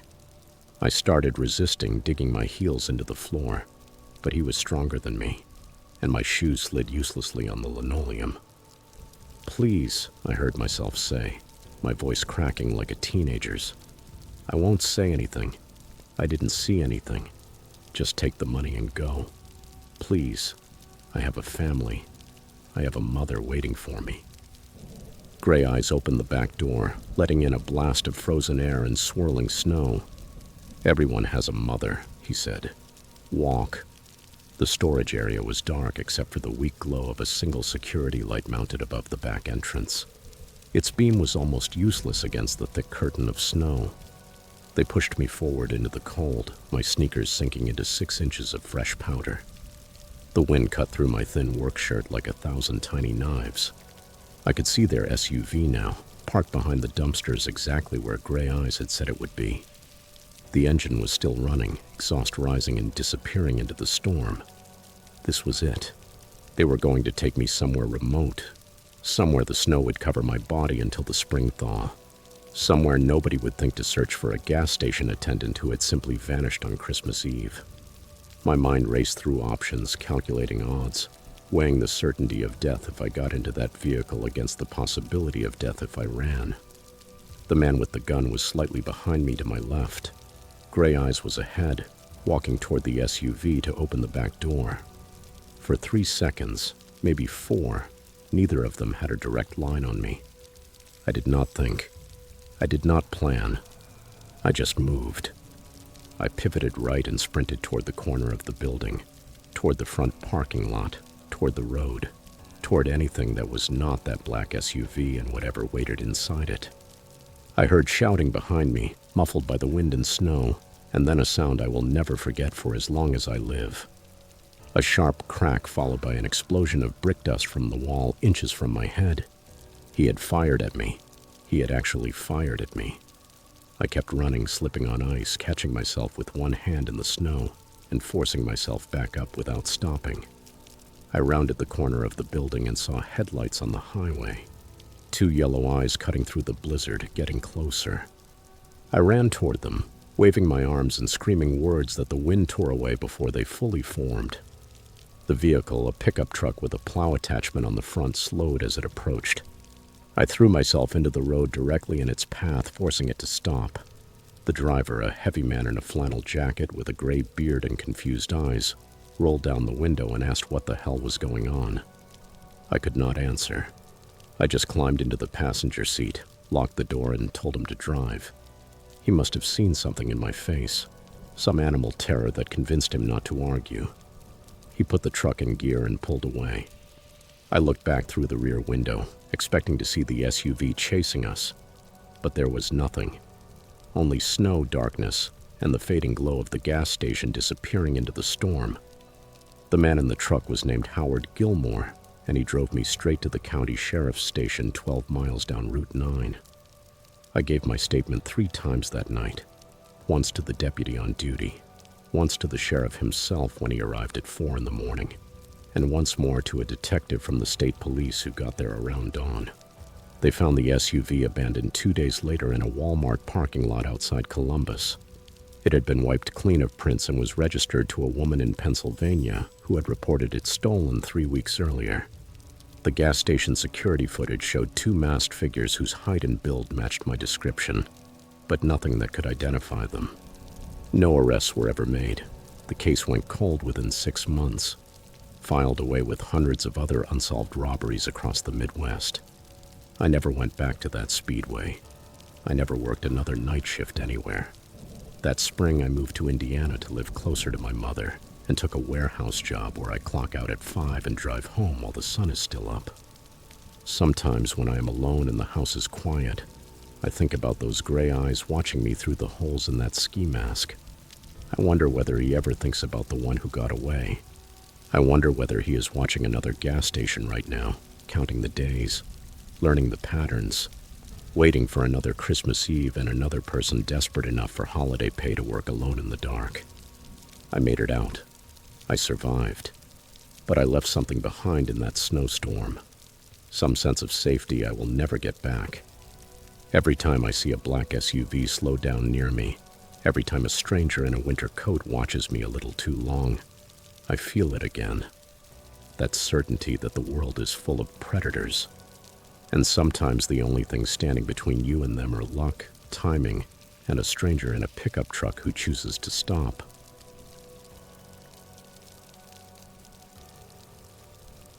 Story 6. Night shifts in the emergency room tend to blur into one another, especially during the holidays. By my 10th year as an ER nurse at St. Francis Memorial in Chicago, I had seen almost everything December could bring through our doors. Drunk drivers, kitchen accidents caused by people who had no business deep frying turkeys, the usual rise in domestic calls that nobody really wants to talk about. The week before Christmas in 2017 started like any other holiday rush.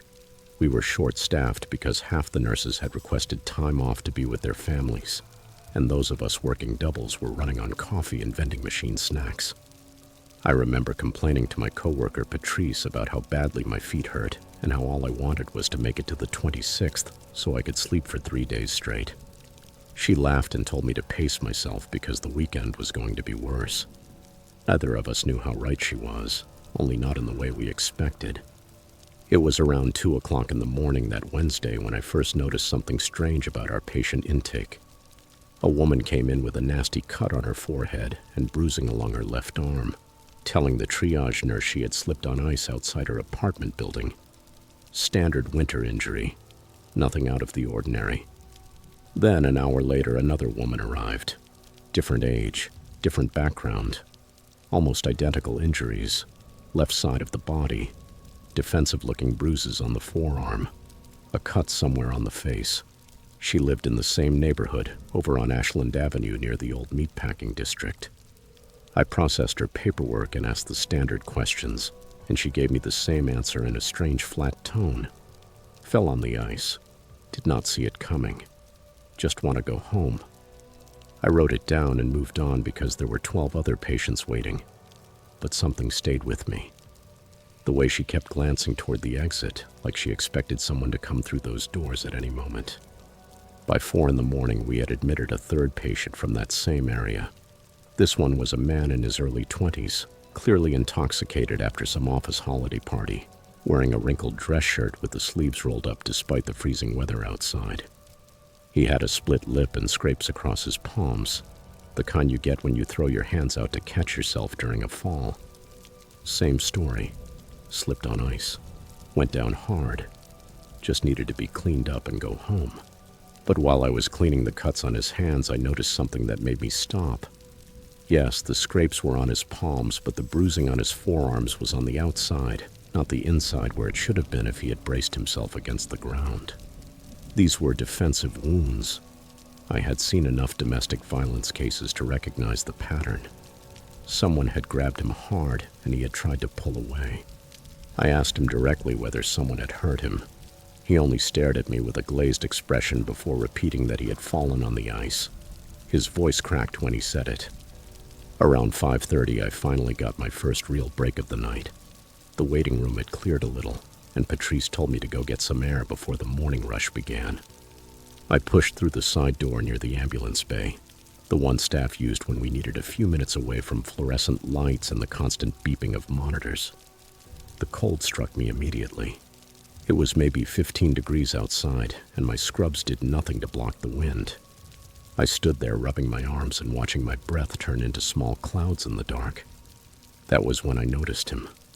A man stood near the edge of the parking lot, maybe 30 feet from the ambulance entrance.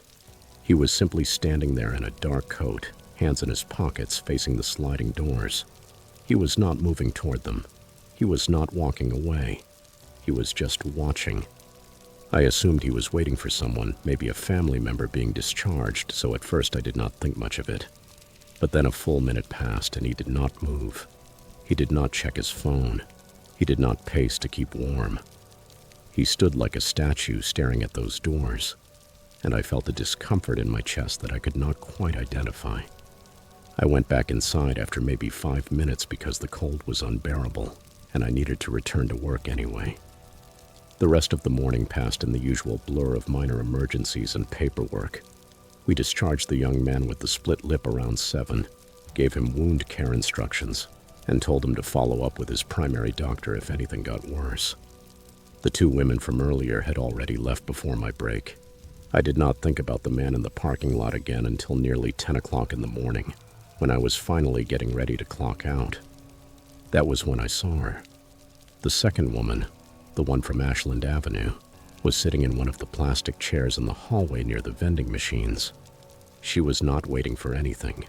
She was just sitting there with her coat pulled tightly around her, clutching her purse against her stomach like someone might try to tear it away from her.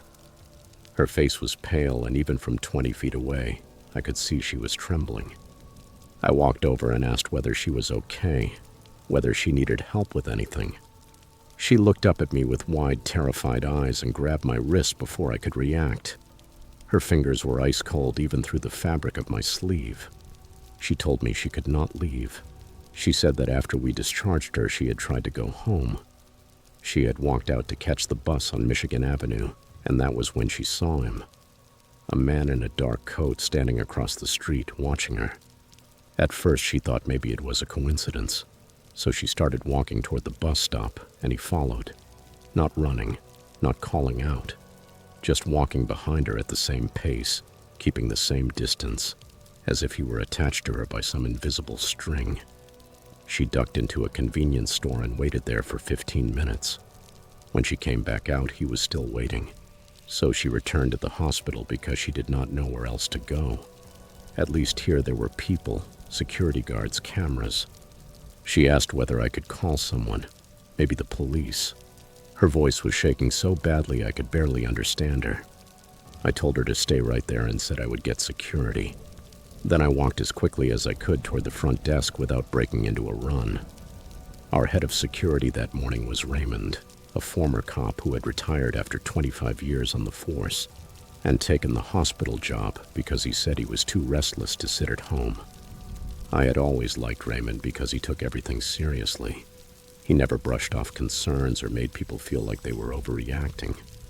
When I told him about the woman and the man who had followed her, he did not hesitate.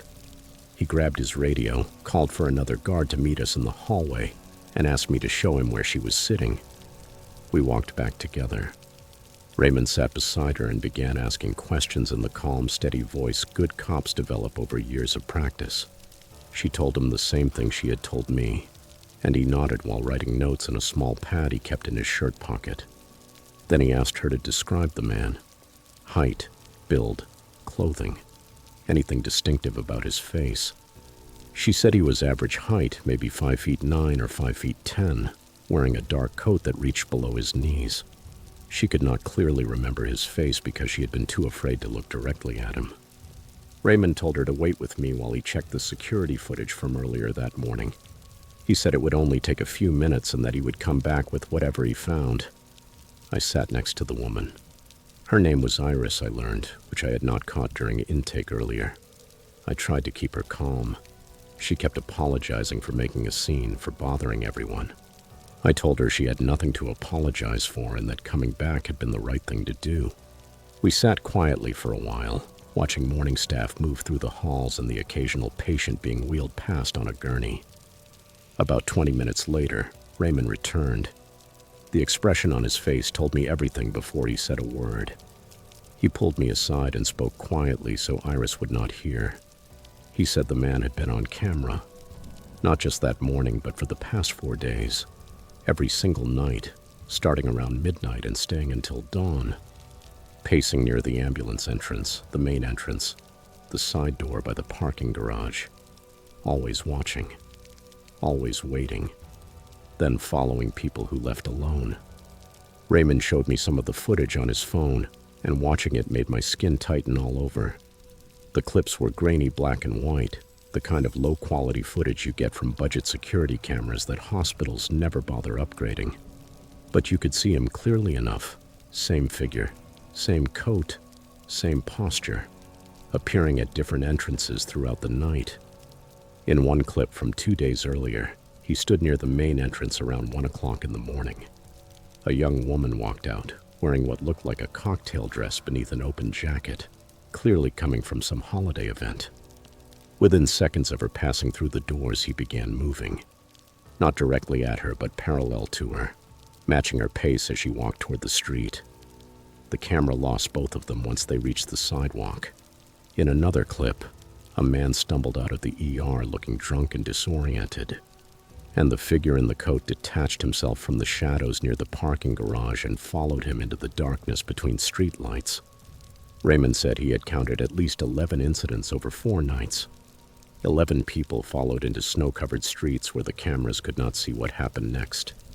The police arrived around noon. 2 detectives, both looking exhausted and irritated in the way cops often do around the holidays when something complicated lands on them. Raymond walked them through the footage while I stayed with Iris, who had begun quietly crying into a tissue someone had given her.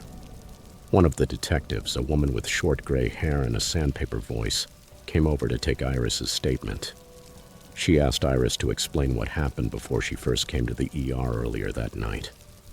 That was when Iris said something that made everything click into place in the worst possible way. She said she had not fallen on the ice. She said a man had grabbed her from behind while she was walking home from a bar, dragged her into an alley, and she had fought him off. She ran to the hospital because it was the closest place with lights and people. But she had been too scared to tell anyone the truth, too ashamed, too worried nobody would believe her. So she said she had fallen on the ice because that was easier than explaining.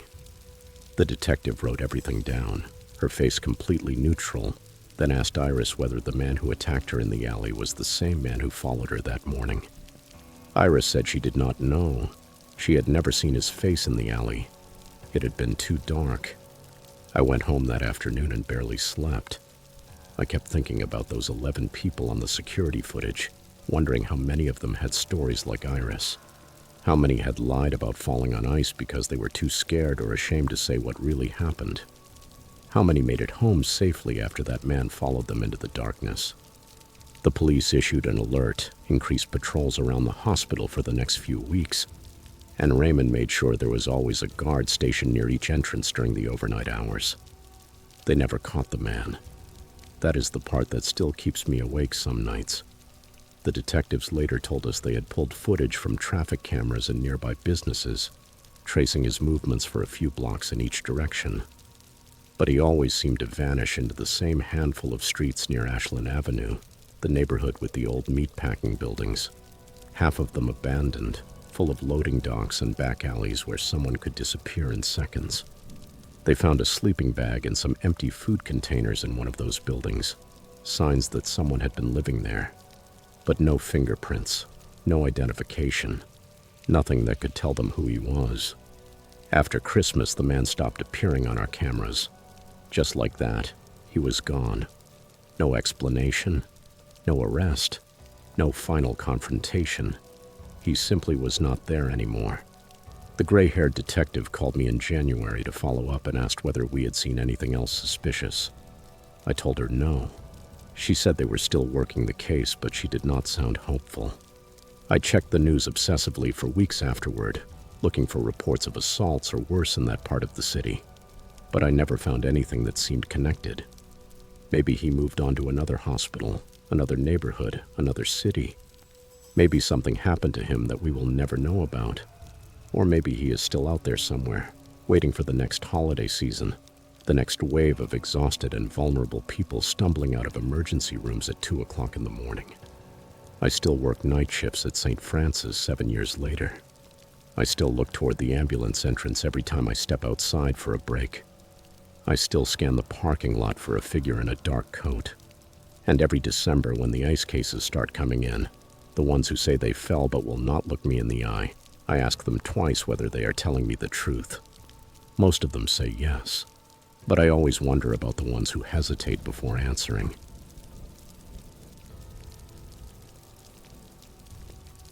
Story 7. Holiday preparation always puts me into a specific frame of mind, and that year was no exception. I was balancing work, family plans, and a long list of dishes I had promised to make for a small gathering at my sister's house. Grocery shopping had become almost an everyday errand, and the store near my apartment felt like neutral territory. Bright, crowded, harmless. My routine was simple. Go inside, grab what I needed, and keep moving. Nothing about that week suggested anything was wrong. At least not until I noticed an older man standing a few feet away from the dairy aisle, staring at me with a kind of focus that did not fit the busy confusion of holiday shoppers. He had a slightly hunched posture, like someone trying to disappear into his own coat, but his eyes stayed fixed on me. At first, I dismissed it. I assumed he was waiting for someone or maybe confused about where to find something. A few days passed before I saw him again, and that second encounter was much harder to brush off. It was a different day, at a different hour, but there he was in the parking lot, angled directly toward my car as if he had been waiting for the moment I came outside. The air was sharp with cold, and the sky had that flat early December dullness that made the parking lot feel larger than it really was. I remember tightening my scarf and trying to convince myself it was only a coincidence. People stand around all the time, especially during the holidays, but something about the way he remained perfectly still, his hands tucked into the front pocket of a faded brown hoodie, made it impossible to treat him like background noise. I walked quickly, got into my car, and left before giving myself a chance to look back. By the third time, coincidence did not feel like a possibility anymore. I saw him inside the store again, but this time he was dressed like an employee. He had an apron tied unevenly around his waist, no name tag, and his sleeves were rolled past his elbows in a way I had never seen on actual staff. He positioned himself near the shelf I needed and pretended to straighten cereal boxes that did not need straightening. Every movement seemed exaggerated, as if he were imitating what he imagined a worker would do. When I switched aisles, he drifted after me, repeating the same awkward performance. Under the fluorescent lights, every detail looked sharper. The uneven stubble along his jaw, the way one of his boots dragged slightly when he took a step. Everyone around us was wrapped up in their own errands, completely unaware of the strange choreography unfolding only a few feet away. What unsettled me most was how well he blended in just enough to go unnoticed by everyone except me. Some days he lingered near the entrance with a handbasket he never filled. Other days he stood by the registers, pretending to bag groceries, tapping the counter lightly like he was keeping time with music only he could hear.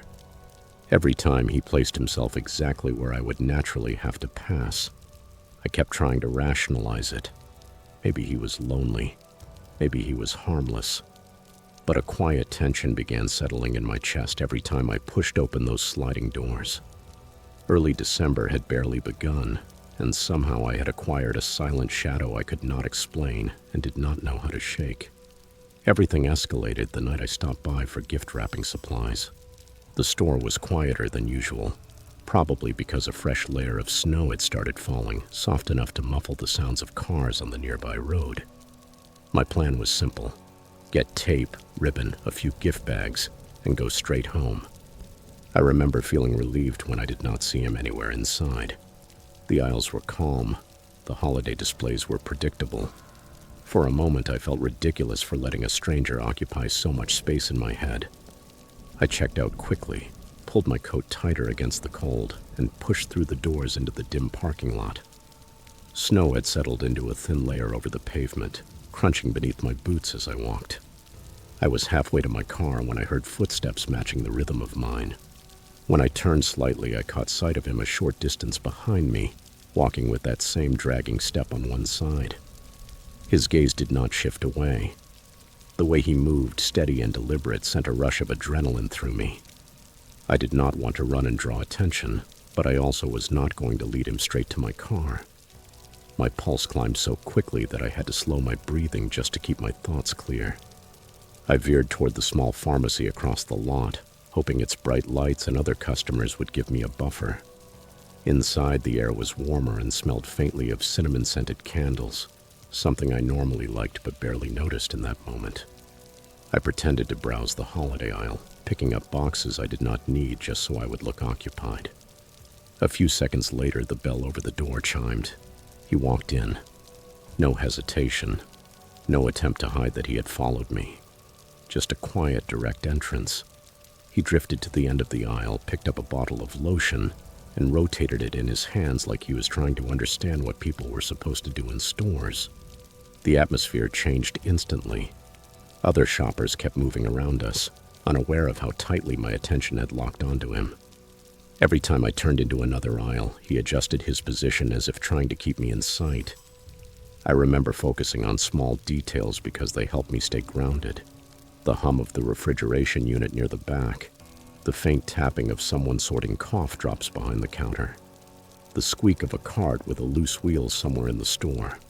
All of those ordinary sounds felt strangely distant compared to my awareness of that man a few steps behind me, pretending to belong somewhere he clearly did not. Eventually, I approached the counter under the excuse of asking a question. Mostly, I just wanted to put another person between us.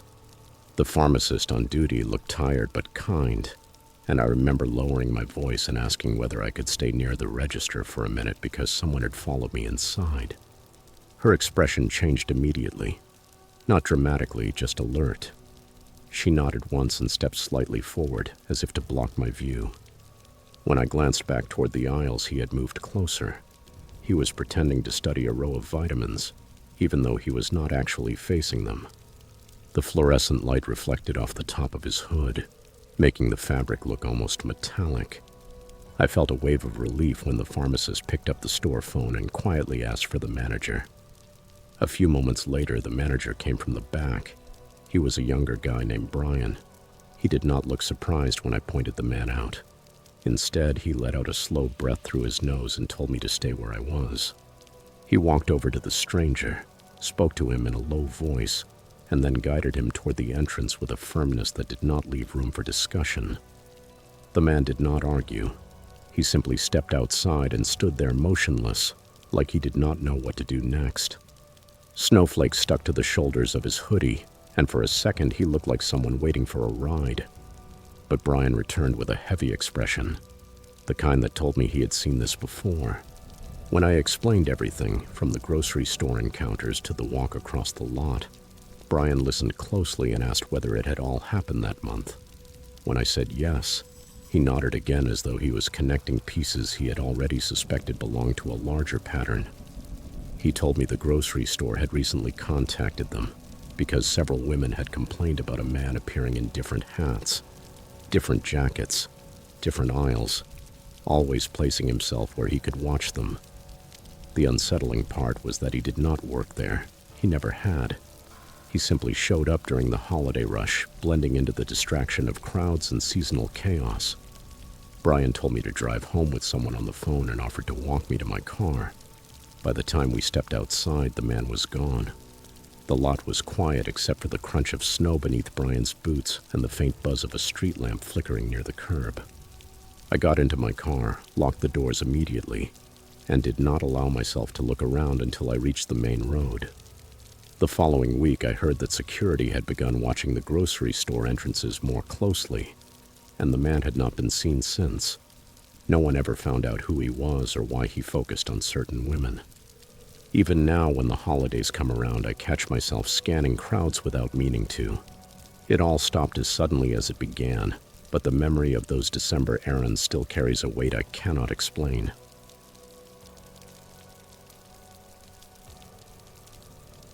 Story 8. On Christmas Eve at my parents' house in 2024, I had been trying to relax after a long week, sinking into the familiar warmth of a home crowded with relatives, clinking dishes, and the smell of cinnamon drifting in from the kitchen. My grandmother, Nana, sat at the far end of the dining table, wrapped in a red shawl with the tiny embroidered reindeer she had stitched decades earlier. She kept looking toward the hallway that led to the back door. Her cloudy blue eyes, sharper than the rest of her aging features suggested they should be. At first, no one paid much attention.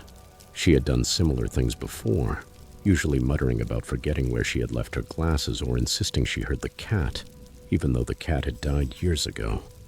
But this time she was not rambling. She sat rigid, alert, listening as though she recognized something the rest of us could not hear. Every few minutes she whispered that someone was walking by the pantry again. Most of the family dismissed it with tight smiles and jokes about holiday stress, but the seriousness in her voice affected me more than I expected. It did not sound like she was guessing. It sounded like she had heard that particular noise before. While everyone was finishing dinner, I offered to take out the trash because the kitchen bin was overflowing with wrapping paper and potato peelings. The cold hit me the moment I stepped outside, the kind that pinches the inside of your nose and makes your eyes water. The yard was quiet, so quiet it felt hollow. Only the distant hum of a neighbor's generator broke the stillness. As I walked around the side of the house toward the trash can, something caught my eye. Fresh boot prints in the snow. They stood out sharply beneath the porch light, their edges crisp and undisturbed by wind or melting. What unsettled me was not that they were there. It was where they led, straight toward the house. They stopped directly beneath the kitchen window, where only minutes earlier my aunt had been slicing pie. There were no prints leading away, just that single lonely trail going straight to the siding, as if whoever made them had walked up, stood there for a while, and vanished. I crouched beside the prints, trying to judge how recently they had been made. Snow had fallen steadily all afternoon, a powdery layer that blurred everything unless it was fresh. These impressions were perfect. Every ridge of the boot sole pressed cleanly into the ground. I tried to tell myself it was a relative sneaking out for a smoke break, but the boot size looked larger than anyone's I knew, and nobody had stepped outside since we arrived. When I looked up at the dark kitchen window, I saw the faint reflection of the lights flickering inside. For a moment, I imagined someone standing there earlier, watching my family move around, eating and laughing without knowing they were being observed. A strange mix of curiosity and unease tightened in my chest, as if the scene in front of me did not belong to a normal holiday evening. I brushed snow from my sleeves, trying to steady myself before going back inside. The warmth of the house felt heavier now, like walking back into a room where something had already gone wrong. In the dining room, dessert plates were being passed around, and my grandmother kept shifting in her seat, her gaze still aimed at the hallway. I decided not to mention the footprints until I figured out how to say it without alarming everyone. The conversation had turned lively again. My cousin was joking about someone burning the cheesecake. My uncle was bragging about fixing his old truck. But beneath all that noise, Grandma Nana's whisper cut through the room. She leaned toward me and said, barely audible, "He's waiting by the door now." Before I could respond, a soft knock came from the front entrance. Not a normal knock, more like someone testing how quietly they could do it. Everyone paused. Then a man's voice came through the wood, polite but strained, saying he was a neighbor having car trouble. I walked slowly to the door, looked through the peephole, and felt a pulse of unease I could not explain. The face staring back at me was unfamiliar, and he kept shifting just enough to angle his head toward the living room, as if he were trying to count how many people were inside. I stayed at the door longer than I should have, trying to read his expression. He did not look panicked the way someone stranded on a cold night usually would. His eyebrows were slightly raised, almost curious, and he kept changing the tilt of his head. Not impatiently, but deliberately, like he wanted a clearer view of whatever was behind me. The porch light caught small details on his coat, flecks of snow melting unevenly, a scuff on the left shoulder, and a thin smear of something darker near the collar. I told him through the door that I could not open it, but I could call someone for him. He did not answer immediately. Instead, he shifted his weight and leaned a little closer, the corner of his mouth tightening in a way I could not interpret. "I just need a quick hand," he said, softer this time. The air in the hallway felt stale as I backed away. When I returned to the dining room, my mother immediately asked what the neighbor needed. I told her I did not know him and that something about the whole interaction felt wrong. My father moved to check the peephole himself, but by then the man had stepped out of view. We tried to settle back into dessert, but the mood had changed. My grandmother kept looking toward the hallway again, blinking slowly and tapping her nails on the table in the rhythmic pattern she only used when she was nervous. My younger cousins whispered to one another, asking whether someone had really been at the door or whether we were just overreacting. I wanted to reassure them, but the image of those footprints stayed fixed in my mind. The thought that someone might have been standing beneath the kitchen window earlier made the house feel smaller, like the walls were not as solid as they should have been. Then another sound moved through the room, this time from the side of the house. A creak. Not loud but distinct, as if someone had placed weight on the old wooden steps near the mudroom entrance. Everyone went silent. My uncle tried to laugh it off, saying the wind must have knocked something over, but the wind had not picked up at all. The silence after that noise felt too controlled, too deliberate. My father finally decided to call the police, not because we were certain we were in danger, but because the footprints, the stranger, and my grandmother's comments had formed something none of us could ignore anymore. While he was on the phone, my grandmother muttered, "He's still outside." This time she said it with such certainty that even my skeptical aunt stopped mid-sentence. I did not know whether to comfort her or listen to her. Something about the way she stared toward the mudroom made me feel that ignoring her would be a mistake. My brother grabbed a flashlight and aimed it through the kitchen window, sweeping the beam across the yard. The snow glowed beneath the light, smooth and untouched except near the side steps, where a new set of impressions broke the surface. They were spaced farther apart than the earlier ones, like someone had been moving quickly but carefully. The minutes felt stretched while we waited for the police. Every sound became suspicious. The heater clicking on, the ice maker dropping cubes, distant fireworks from a nearby neighborhood. When the doorbell suddenly rang, every one of us stiffened. This time, the knock came after the bell, slow and spaced out, almost expectant. My father shouted that the police were already on their way. There was no response.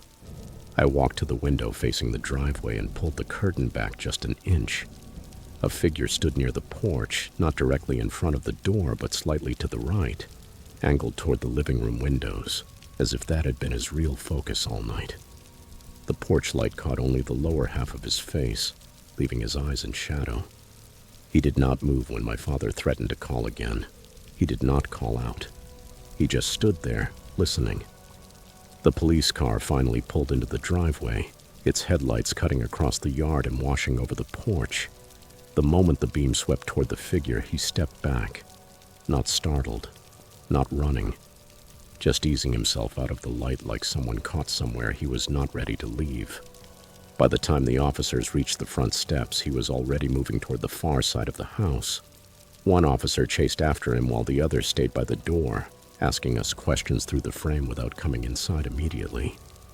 When the searching officer came back, he said the man had disappeared into the tree line behind the neighborhood, leaving only a trail of boot prints pressed into the snow. I asked whether the pattern matched anything they had seen recently, and the officer hesitated in a way that made everyone shift uncomfortably. He said there had been several burglaries that month, all involving someone watching houses from outside before trying to break in. Families had reported footsteps, soft knocks, or a stranger claiming to be a neighbor who needed help. As the officers walked around the property, their flashlights moving through the dark, I found myself standing beside the kitchen window again. The snow underneath it was more disturbed now, trampled by police boots, but I could still see what remained of the earlier prints. They lined up perfectly with where someone would stand if they were trying to look in without being seen from inside. My grandmother stepped beside me and placed her hand lightly on my arm. Her voice was steady for the first time all night. "He was here longer than you think," she murmured, almost like she was sharing a secret she had kept to herself. I asked what she meant, and she said she had heard that same quiet pacing by the pantry while we were still in the middle of dinner. She described it in a way that made the hair on my arms rise. Measured steps, pausing, shifting weight, as if someone were deciding whether to try the door. The officers came back inside with their final update. They had found a second set of tracks near the mudroom steps and fresh impressions beneath another window on the opposite side of the house. Whoever it was had been circling us, choosing vantage points. We asked what we should do, and one officer suggested keeping the doors locked and leaving a porch light on all night. He added that they had increased patrols because the same pattern had happened in 2 nearby neighborhoods. Soft knocks, fake neighbors, windows used as vantage points. My mother asked whether the man had ever tried breaking into any of the other houses. The officer nodded. In a couple of cases, he explained, the intruder had returned after the initial approach, waiting until the family went to sleep before attempting entry. Hearing that made the room feel heavier, like the air had sunk lower into the walls. Nobody slept much after the police left. We stayed gathered in the living room with the TV on low, every shadow feeling more deliberate than usual. But nothing else happened. No further knock. No sound by the mudroom. Not even a gust of wind strong enough to rattle the siding. It was as if whoever had been watching us decided to move on the moment real authority arrived. By morning, snow had covered most of the tracks around the house, softening the evidence until it looked like nothing unusual had happened. But the police called later to confirm they had arrested someone a mile away. He had been caught trying to force open the back door of another home just before dawn. They would not share a name, but they said the boots he was wearing matched the impressions beneath our kitchen window. Every holiday since then, my grandmother still glances toward the hallway at night, listening for footsteps none of us hear.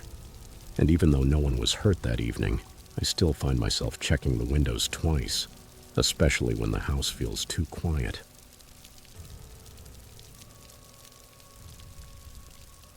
Story 9. Late that December, my life had slowed into a strange, almost quiet rhythm in the old farmhouse I had been renting while saving money to move closer to town. The house stood at the end of a narrow dirt road, surrounded by open fields and a stretch of pine trees that always sounded like they were whispering whenever the wind picked up. I had been working remotely for a small logistics company, buried in year-end reports and mostly keeping to myself. The forecast had warned that a massive blizzard was moving across the region, but storms were nothing unusual out there. So I stocked the pantry, charged my phone, and settled in, figuring the worst thing I would have to deal with was boredom. The house had its quirks: thin walls, uneven floors, and an old heating system that hummed like an exhausted engine. But it had always felt predictable, familiar.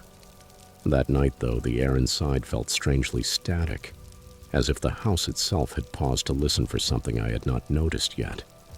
By early evening, the wind had turned into a roaring rush that drowned out nearly everything else, and the windows rattled like loose teeth in their frames.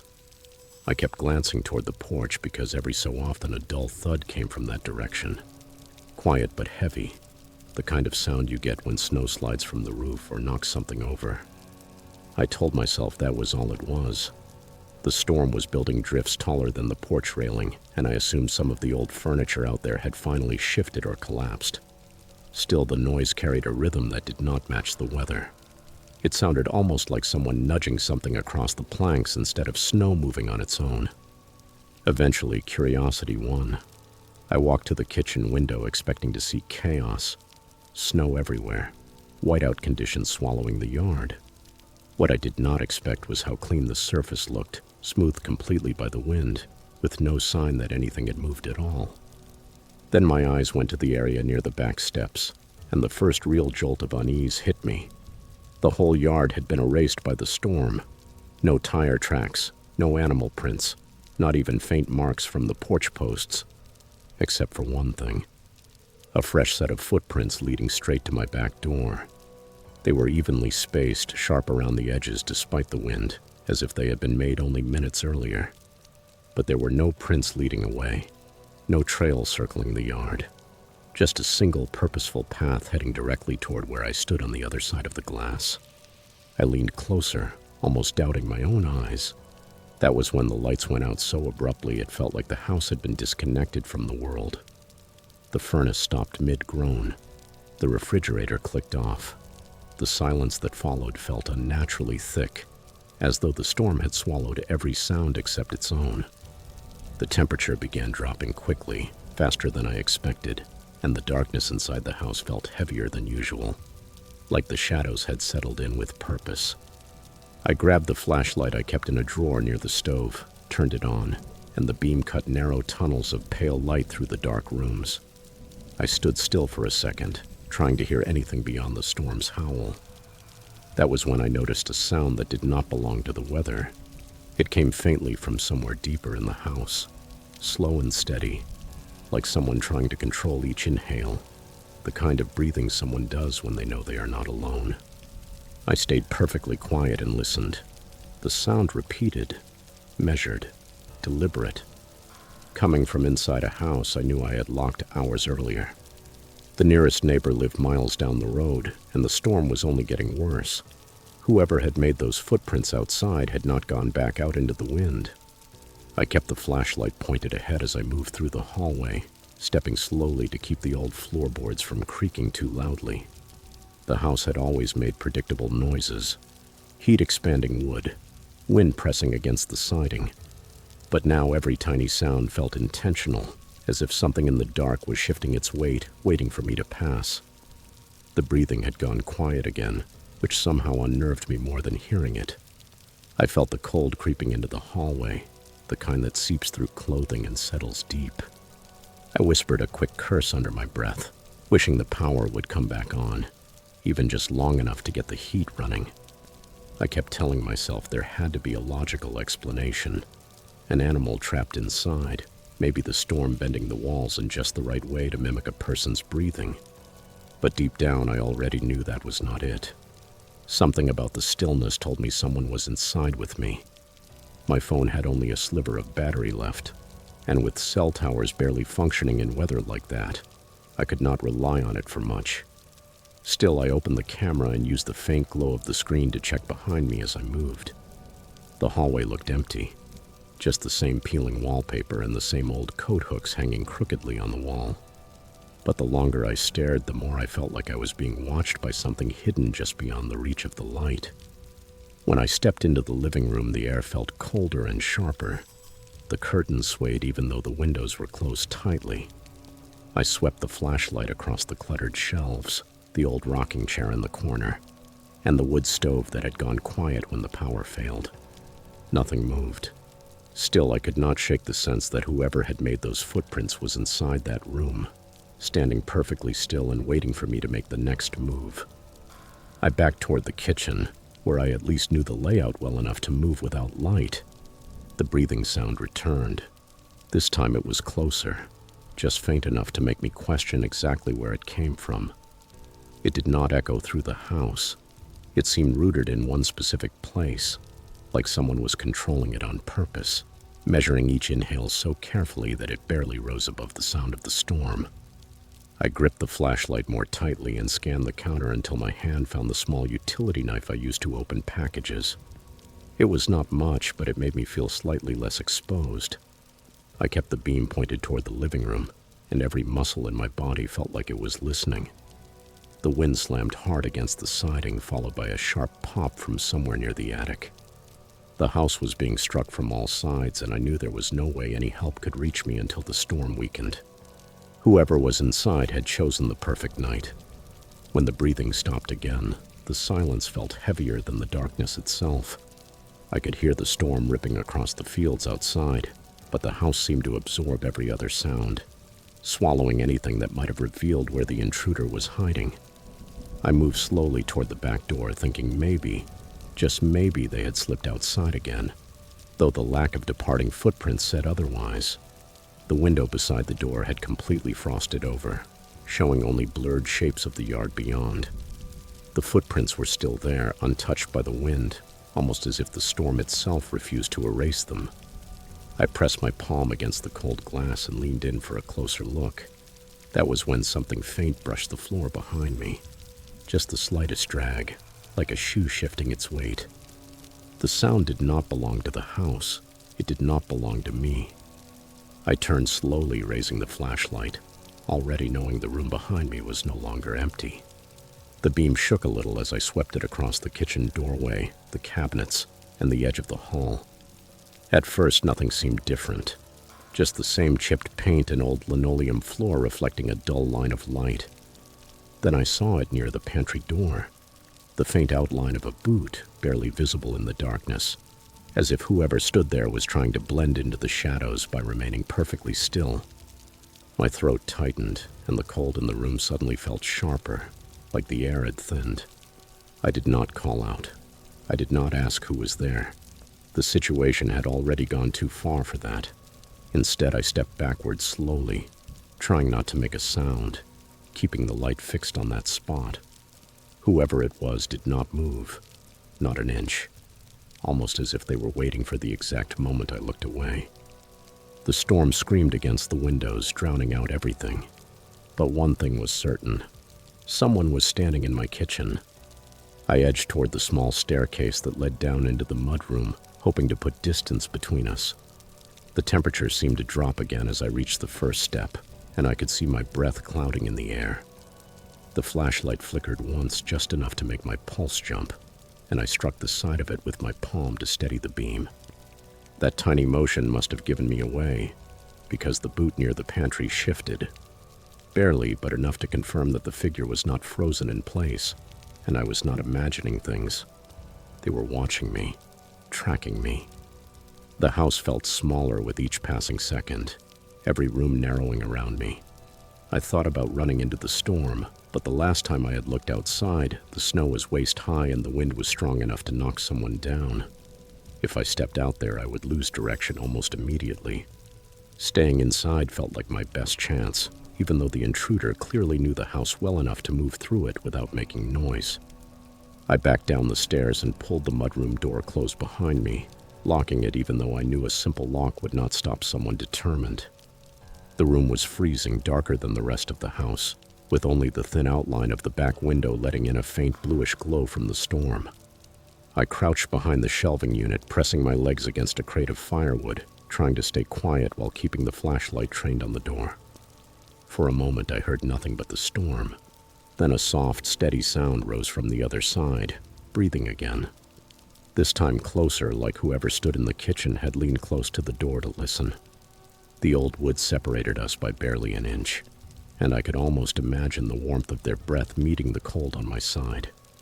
I tightened my grip on the utility knife and forced myself to remain still. The door handle twitched once, then it slowly turned, testing the lock with deliberate patience. Something inside me snapped from fear into focus. I knew the windows were old, brittle from the cold, and the one behind the shelving unit had a loose latch I had been meaning to fix. I shoved the shelf forward, grabbed the window frame, and forced it open as far as the snow would allow. The wind blasted in, numbing my face instantly, but I pushed through and climbed out into the drift.